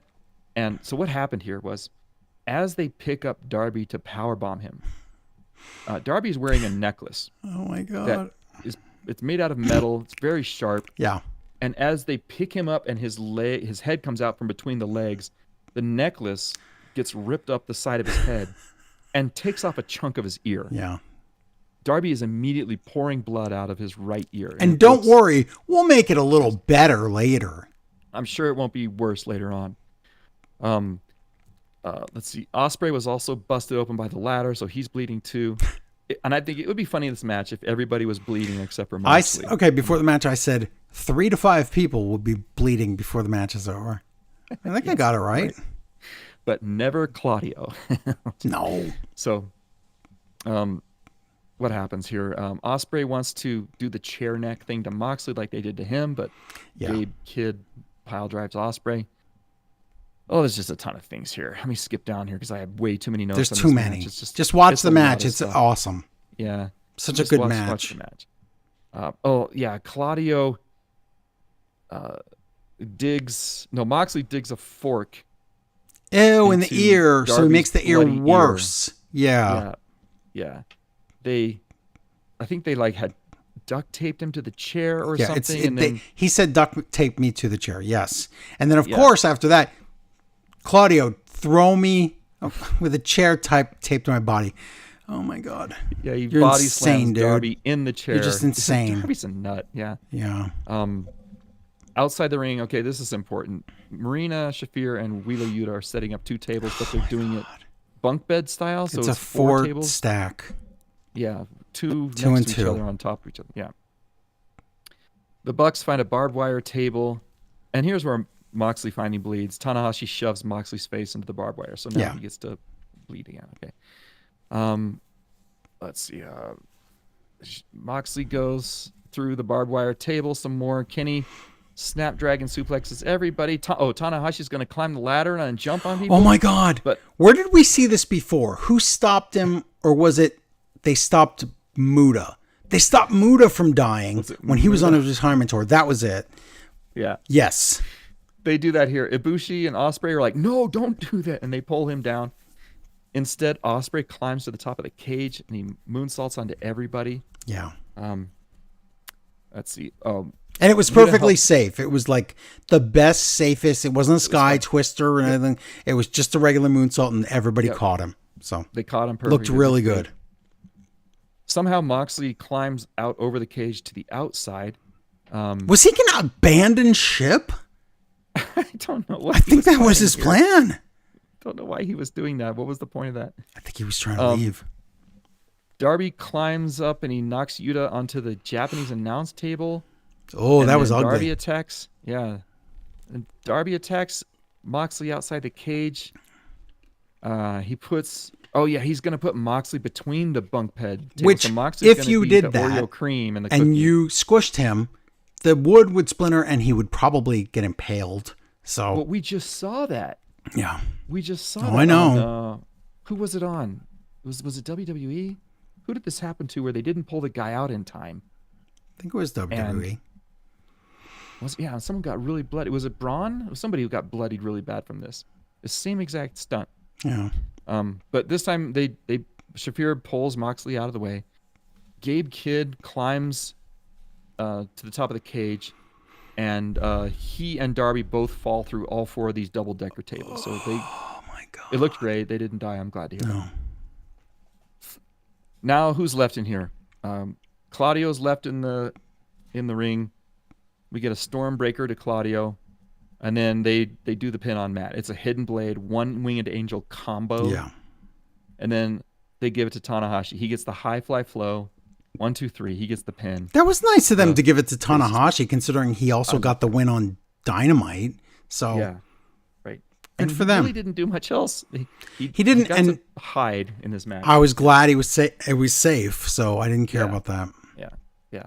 He didn't belong in this match. It was didn't make much sense. No, it made zero sense. But you know what? Yeah. It worked. So Yep. it's fine.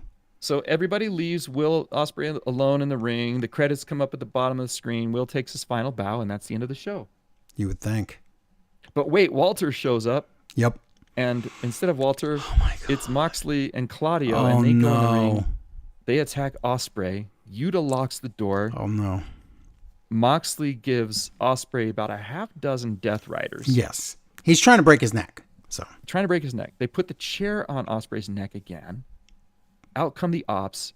Samoa Joe is frantic and furious and panicked. He wants in this They ring. can't He's get in the cage. screaming. He's screaming, yeah, let me in. You know, my friend is nope, going to die it's in there. locked. Moxley stomps the chair onto Ospreay's head. He's dead. Yep. They raise the cage. Finally, somebody raises the cage, Yep. and Death Riders, they slip away. Ospreay is dead in the ring as they wait for the stretcher, and that's how the show ends. Wow. for Will. That was awesome. 6 Yeah. hours long. It was a long. Oh, my God. But you know what? That was a good way to spend 6 hours. Wow. I would- It sure was. And on paper, I thought, wow, this isn't very forbidden. Like, I was lukewarm on it. I was like, well, I know I want to see that MJF match and Hangman, and I know I want to see the cage match. But I was like, I don't know. This looks like just an okay show. Like the Saber and Nigel match will be good and fun, but the Kyle match, it's like, we know Hiromu's not winning, so what's the point? Wow. This turned out to be so much fun to watch. Yeah. So They did a good job of making me forget that it wasn't as forbidden as Right. previous years. yeah. And I liked seeing Bozilla. There were a lot of things I really liked, and we had 3 big returns. So, okay. What we Next didn't, year, I would like to go back to Yeah. the forbidden stuff. Let's bring and that's the thing. CMLL back. That's the thing. We didn't see anybody from like some other weird company or somebody that's contract ran out somewhere else, like to make it seem more forbidden. We didn't get that. So No. you're Oh, yeah, expecting like some guy from You thought another you might get whatever, Killer Cross or somebody like that would be anybody, here. but we got Yeah. nothing like that. So, No. but that's okay. So there you go. That's our recommendation of the week, is that to watch that, because I'm going to do Raw now, and you'll see why you didn't need to see Raw at all. Don't watch Raw at all. Monday Night Raw, that is live from Birmingham, England, which means we watched it at noon Pacific time. The beginning is the boring, lazy arrivals, and they're banned from the show. I refuse to say them because Lee Fitting's a lazy man. He's just different than Kevin Dunn, but still the same. Right. Roman Reigns comes out, and the crowd sings and sings and sings, and we are 10 minutes in, and Reigns hasn't even talked yet. So he finally talks, and he talks about how he's a face now, and he has no title now, and he's different. And they're like, no, you're not. Yes, he is. And he's like, and Cody, he predicted it. He said Rollins was going to take everything from me, and it happened. But I'm proud of Jey Uso, and he deserves the title shot he's getting right now, and I'll get my title later. But right now, I want to talk about how Bronson Reed stole my shoes because they tried to steal everything else and didn't have anything left to steal. And Heyman comes out and interrupts with Bronson. And Heyman says 5 years ago, when he was with Brock Lesnar, he became Roman Reigns' advocate. And now 5 years later, Heyman and Reigns, for 5 years, Heyman and Reigns had a bloodline, changed the industry. Now Reigns is all by himself, which is true. Yeah. Reigns did that to himself. I remember. Yep. He was horrible to his whole family. And he says he misses and loves Reigns. So he came out to disrespect him because Reigns needs tough love. And he can't do it, so Bronson's going to beat it into him. And Bronson gets on the mic and says, I'm Samoan. And Reigns is like, wait, really? You're Samoan? That means you belong to me. And I want my shoes back, and I want an apology right now. Yep. And he's like, nope. And so they fight, and officials come out. By the time this is over, this was a half an hour of basically, I don't have anything, but you have my shoes. This took 30 minutes. It was 30 minutes. Listen, the Shula Fala gimmick is funny. The tribal thief gimmick is funny. Half an hour though. Ooh. And also Bronson Reed, I love the guy, but is he believable as somebody who can beat Roman No. Reigns ever? And let me tell you this. Do not watch. And I've said this since I used to go to the indie shows and work for the indie company that you know that doesn't exist anymore. And since I used to, and everything was just young kids and fast paced and everything. Since the night I went to an ECW/SmackDown taping, and I was sitting there, and it might even have been before that, but I was sitting there and I'm watching, and I watched WWE on TV, but when I'm sitting there live and there's no commentary and I'm just watching, and now I've seen all these other shows, I sit there and first thing in my mind was, are they moving in slow motion? I swear to God, that was my thought. Yep. Yeah. And so since then, I've been saying, don't watch some fast-paced indie thing or whatever, and then watch WWE because it doesn't work. Well, now it's don't watch the G1 or Forbidden Door before you watch Raw, because what ends up happening is you're like, I'm sitting here for half an hour listening to a crowd saying there's nothing happening on my TV. Right. And maybe the style is faster when you get the matches, because the matches are good tonight. It's just that, do they matter at all? Not really. Good wrestler 1 against good wrestler 2, great. Is it anything? Not really. Nowhere. Not really. So after that, Judgment Day are backstage. Once again, they catch Dominic talking to El Grande. So they're like, what the heck is he doing? But how many times are we going to do this? When are we going to get to the point? Oh, this was a holding pattern. I don't know. He keeps doing the same thing. I'm talking to El Grande. Don't worry. I know. I know, and it's like 2 weeks in a row now on that, and it's like the same exact thing happened. Dragon Lee versus JD McDonough is your opening match of the night. Now, here's the thing. Cole calls this 2 of the best in the world today. Okay, stop, Cole, because this is a jobber in Dragon Lee against JD, who's a jobber with the tag title. Not that they aren't great. They're great. And the match, it's not that that's not great, because it's good. It's really good. I just watched Forbidden Door, and I watched some of the best wrestling in the world, and we just watched the G1. So to come to this, and you take 2 low-card guys, and you're like, well, here's an awesome match. Well, yeah, it's great, but does this mean anything? Okay, Dragon Lee ends up winning because Dominic cheats, and then AJ Styles comes out and takes out Dom. So Dragon Lee finally gets a win with Project Dragon, which is just Operation Dragon, which is just the Destino, which if you don't notice that, he does that in the combination Cabron. So he steals Naito's moves, but whatever. Yeah. He wrestled Roman and broke his neck, so he's allowed to steal Naito's moves. That's how he works. got the powers. Yeah. I guess so. And if you go back like 3 years, Dragon Lee in the light heavyweight division or super junior heavyweight division, or super junior division in New Japan was just so exciting. And you could say at that point, absolutely one of the best in the world, because it mattered then. He was there in a place where, he was believable as somebody that could do things, and he did do things. Yeah. But here, after he's gone through not doing anything. The NXT or the WWE dilution process. He's another good wrestler in a world full of great wrestlers. And even if you want to call him great, he's a great wrestler in the world of great wrestlers. So I don't know what to tell you. But even in that style, he doesn't really get to showcase as much as he did. He barely gets to wrestle. So that happened. So again, are you thrilling me tonight, Raw? No, not really. No. Backstage interview with LA Knight.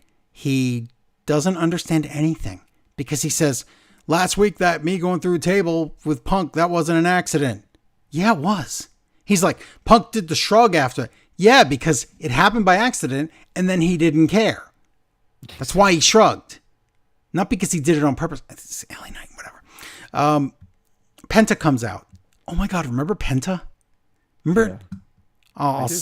January and February, he was like the hottest thing in wrestling. And then they're like, well, listen, you're going to be really hot in January and February. Really upper card Raw.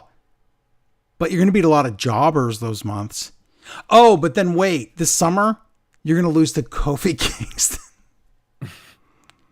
But Kofi, he was a former WWE champion, so don't worry about it. Okay. Well, after Penta comes out, there's a Sheamus video. No, a Rusev video. And this is nothing. Rusev is nothing. He's as bad as he was in AEW, where he talks, and then when he gets to ring, nothing really happens. Nothing happens. Yeah. Backstage, more Judgment Day nonsense. Dominic tells Balor to handle AJ Styles tonight. Okay. Penta versus already in the ring. Kofi with Xavier Woods in a neck brace. Kofi kicks out of a Penta driver for some reason. Why did he do that? Is there a reason for that? Are we just saying the Destroyer's the finisher now and the Penta driver's like a joke? Aren't they doing a thing where they're trying to ban the Mexican Yeah, and Destroyer? Woods has a fake neck injury because he got Mexican Destroyer. So they're trying to say that that's like a pile driver, so it shouldn't be allowed. Shouldn't be allowed. It's just the a Penta story. driver, which is, what is that, made in Japan? It's Is made that in the Japan. Shingo move? Yeah. Yeah. Mm-hmm. It's a great looking move. But now it's a I don't know. transitional move. I don't like it as a transitional move. No, it's stupid. What Distraction. if Penta started doing Yeah. last of the Penta? He should do that. That would be awesome. Distraction, Kofi wins. Whatever. That's fine. Oh my God. Cole calls the Japanese segregated section backstage with the three women a soap opera. I'm surprised he didn't say, just like a Korean soap opera, but with Japanese women instead. Oh, Who's writing this copy for him? I Backstage. didn't say these bees be crazy. Am I Well, right? that's what Vince would write or think, and whatever. Backstage, Rhea gets a visit from Io, and this is, I don't even know what to say. Okay, I'm going to paraphrase this whole conversation. Okay, Io says, "Thank you for helping me, but the Japanese women are my family, and that is where I just belong. I'm not allowed near Americans." And Rhea says, "I'm Australian," and Io goes, "Whatever. You all look like." Then Kabuki, see, I'm allowed to say that because it's reversed. Kabuki Warriors are lurking, and then Rhea and Io might kiss there. And now kiss. Mm-hmm. Wow. We'll find out more about that later. Backstage, Stephanie Vaquer talks to the fake GM. Make sense of this, will ya? He goes, I can't. "You are still the number one contender, but your match in Paris can't happen." What? Naomi is having a baby and she gave up the title. There's not even a champ to go against. What do you mean the match can't happen? The match has been canceled for a week. She knows this. What, did she think she was going to wrestle herself? Maybe she thought they would bring up another contender and they In would fight over the a vacant week. title? Okay. I don't know. So he goes, "Give me another week. I'll let you know exactly who you're facing and when the match is." Hey, let's play this game.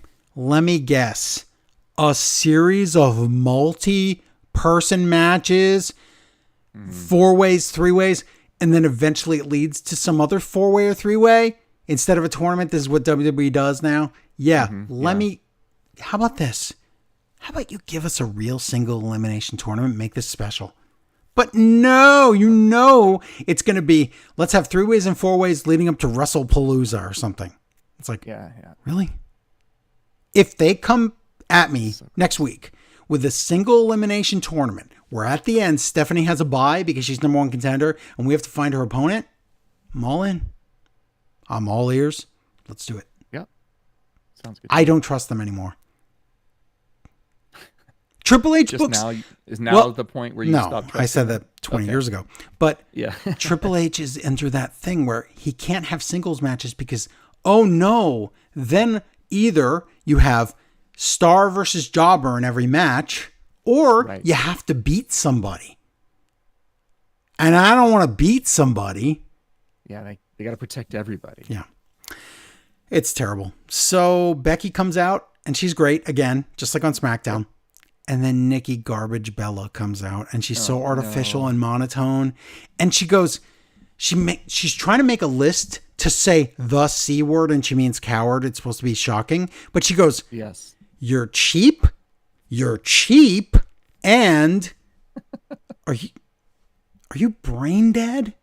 Was she There's supposed something- to say you're a cheat? She was supposed to And say, cheap? "You're cheap, you're a champion, and you're also another C word." And then Becky's supposed to be shocked, and it's supposed to be coward. But no, she botched it up. Becky says, "Okay, we can have our match in Paris." I swore that was already on, but it wasn't. It was never booked. You know what I thought was funny about this whole interaction was Becky mentioned that the quote that Sports Illustrated had said about her. Yes. And I'm thinking, oh, aren't you going to be on ESPN now? Is that Exactly. kind of like a Well, it's the last month to get that in there.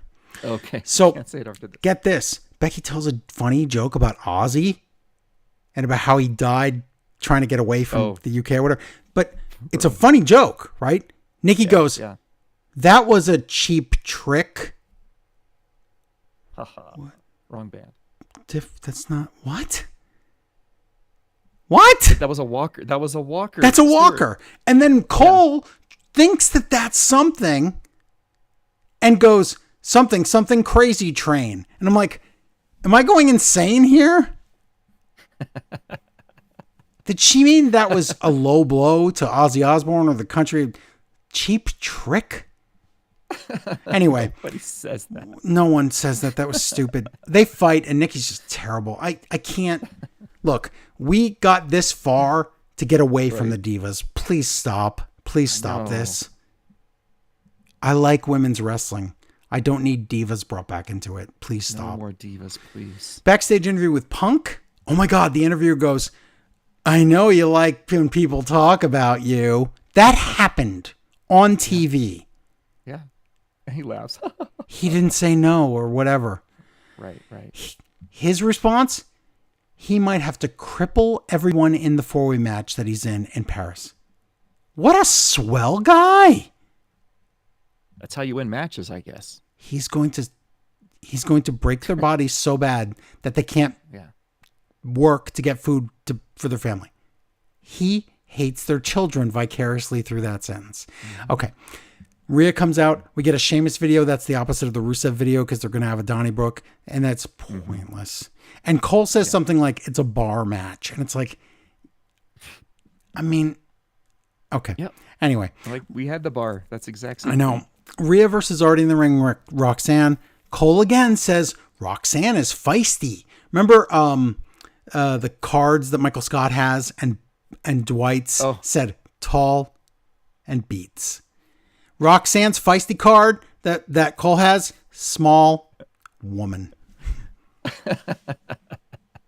Feisty means small woman, everybody. Feisty. Oh my God. Please stop. Man. Call Braun Breaker feisty once. Please do it. Yeah.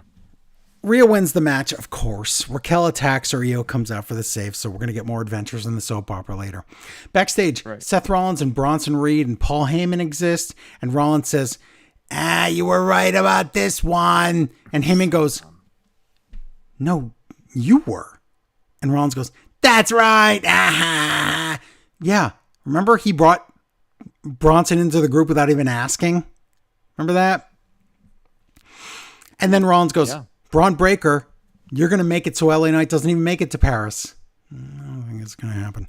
AJ Styles comes out. Rhea talks. Okay, here we go. Rhea talks to Io. Yeah. And when Rio leaves, Kabuki Warriors come in. Right.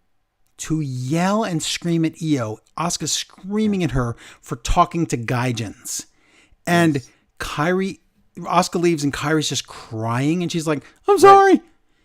This is getting old. And as soon as I say those words, Corey Graves goes, this is getting weirder and weirder. Yeah. I thought this was like... Are they married? Well, I'm going to say, is this like the modern day Romeo and Juliet? Or is this more of the thing where Asuka is the conservative dad who doesn't want his daughter Io to be gay and date the other girl? A different race. This is WWE's weird way of thinking. Yeah. This is gross. And then Kairi is kind of like the spineless mom who can't stand up to dad. Oh, she absolutely is. Until she's the one that does whatever Asuka does. So if Asuka becomes evil, she'll become evil. But until that happens, she's just a crybaby. So. Yeah. Ooh, I know how we can end it. How?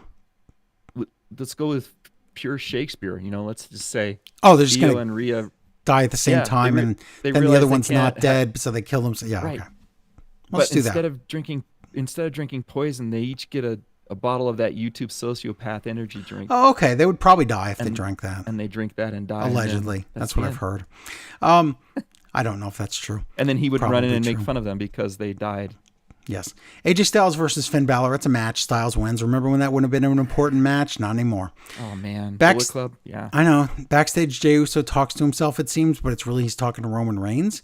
And Reigns goes, don't trust Punk. I'm telling you right now. And stop helping people. And why don't you win this title for you? Okay. Good. I like that. That's We probably get- my favorite part of Raw right there. That was it. Was Reigns being like a human again? Yes. Yes. Bailey, and where I said don't trust Punk because you shouldn't, even in real life.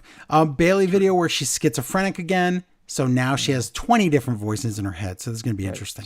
The angel and the devil and that kind If of thing. if they can do this all the way where she is Doink, evil Doink, where she has the hugger gimmick, the Bailey buddies, but maybe like put like that V on their head so they look like they're mad, evil, like crazy. I think it could work. Okay. Where she goes could up to a kid and she's a role model, but then she makes them cry by screaming at them or something. This could be really something.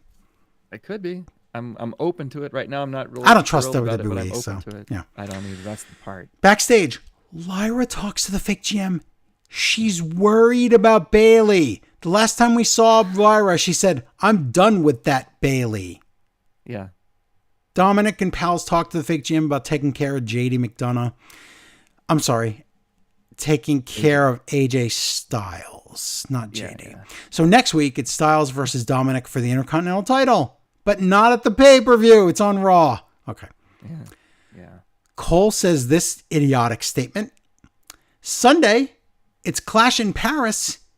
In Paris! Cole, don't make me punch you. Backstage, Roman Reigns attacks Braun. Fake GM says, Braun, you have a match. And Braun goes, I have a match? Is he Mello from the control pad days? I do! I do. Okay, thank you. LA Knight then attacks him and they fight to the ring. The main event's Braun against LA Knight. Seth Rollins comes out, distraction, Braun wins. I mean, it was either going to be disqualification or it was going to be cheating. And it was cheating.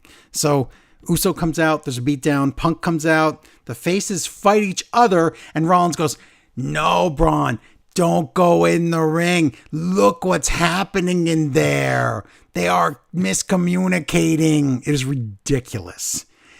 Yeah. And it in the reminded me ring- of last week when he was saying, oh, Yes, see I know what what's he's doing." coming. Yes, I see what you're doing, fake GM.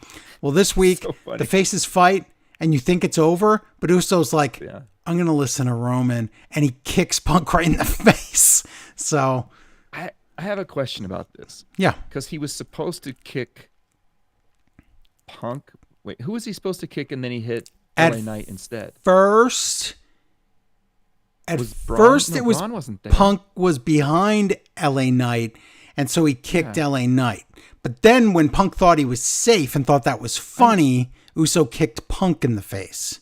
I thought he accidentally kicked LA Knight because he was trying to kick somebody else. Maybe. It was really strange, man. Like, were you trying to kick Punk and then you hit LA I don't Knight, know, or- but regardless, Yeah. guess what? Now everybody's on a different page, which they should because it's a four-way Uso's his match. own man. He's listened to Roman. He's not helping Exactly. anybody anymore. So, he's there you winning go. for himself. Good. Okay. There you go. Fine. And that's your Raw, and that's supposed to be the go-home show to Clash in yeah. Paris. Like to send that show home. It was like a no good. giant commercial. I don't Yeah, know. it was not fun. That wasn't fun at all. Yeah, exactly. But at least it was during the day and I could ignore it Yeah. So, mostly. all right, well, we did it, and Yes. we reviewed all the wrestling of the week. And it only took us like 2 hours and 45 minutes to do it. Yep. Oh, wait, that was We did- long.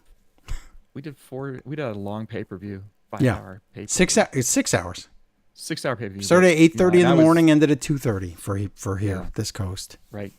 And I was fairly detailed on those two, so that probably went longer than it could have. But It was long, it was a fun show though. but It was a fun show. worth it. So Yeah, for sure. I would recommend it to anyone. And anybody who's mad at WWE for 20 subscription models, guess what? You can afford AEW pay-per-views now if you just cancel a lot of those dumb Yeah. subscriptions. The vote with your wallet philosophy comes You into play really here. should. WWE does. Stop Listen, giving them money. Listen, Triple H got interviewed the other day, and he said they asked about other 2-day pay-per-views other than SummerSlam and WrestleMania. And he said, Well, we have to wait for see what fans want.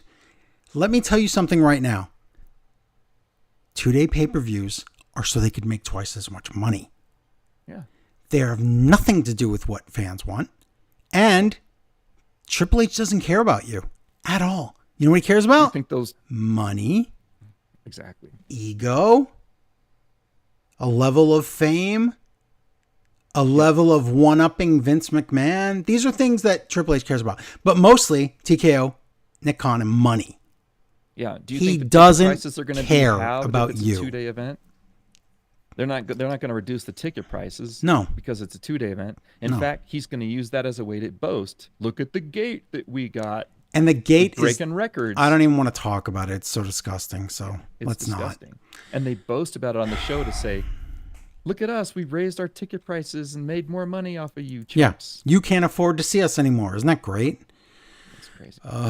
Okay. Well, don't give them any more money. But I believe for this week, that's our show, everybody. Don't forget, please go to patreon.com/smartwrestlingfan and support somebody who actually does like you and who tries to tell the truth about everything. And that's what we've been doing for 20 plus years. You don't just accidentally stick around for 20 plus years. Doing something right. So help support the show. Give a big donation at smartwrestlingfan.com. PayPal link at the bottom of the page. And that's our show, everybody. Thank you so much for listening. We appreciate it. Until next time, bye, everybody. All right. YouTube, we're out of here. It is almost midnight. Thanks all the YouTube. I'm exhausted. Thank you for showing up. And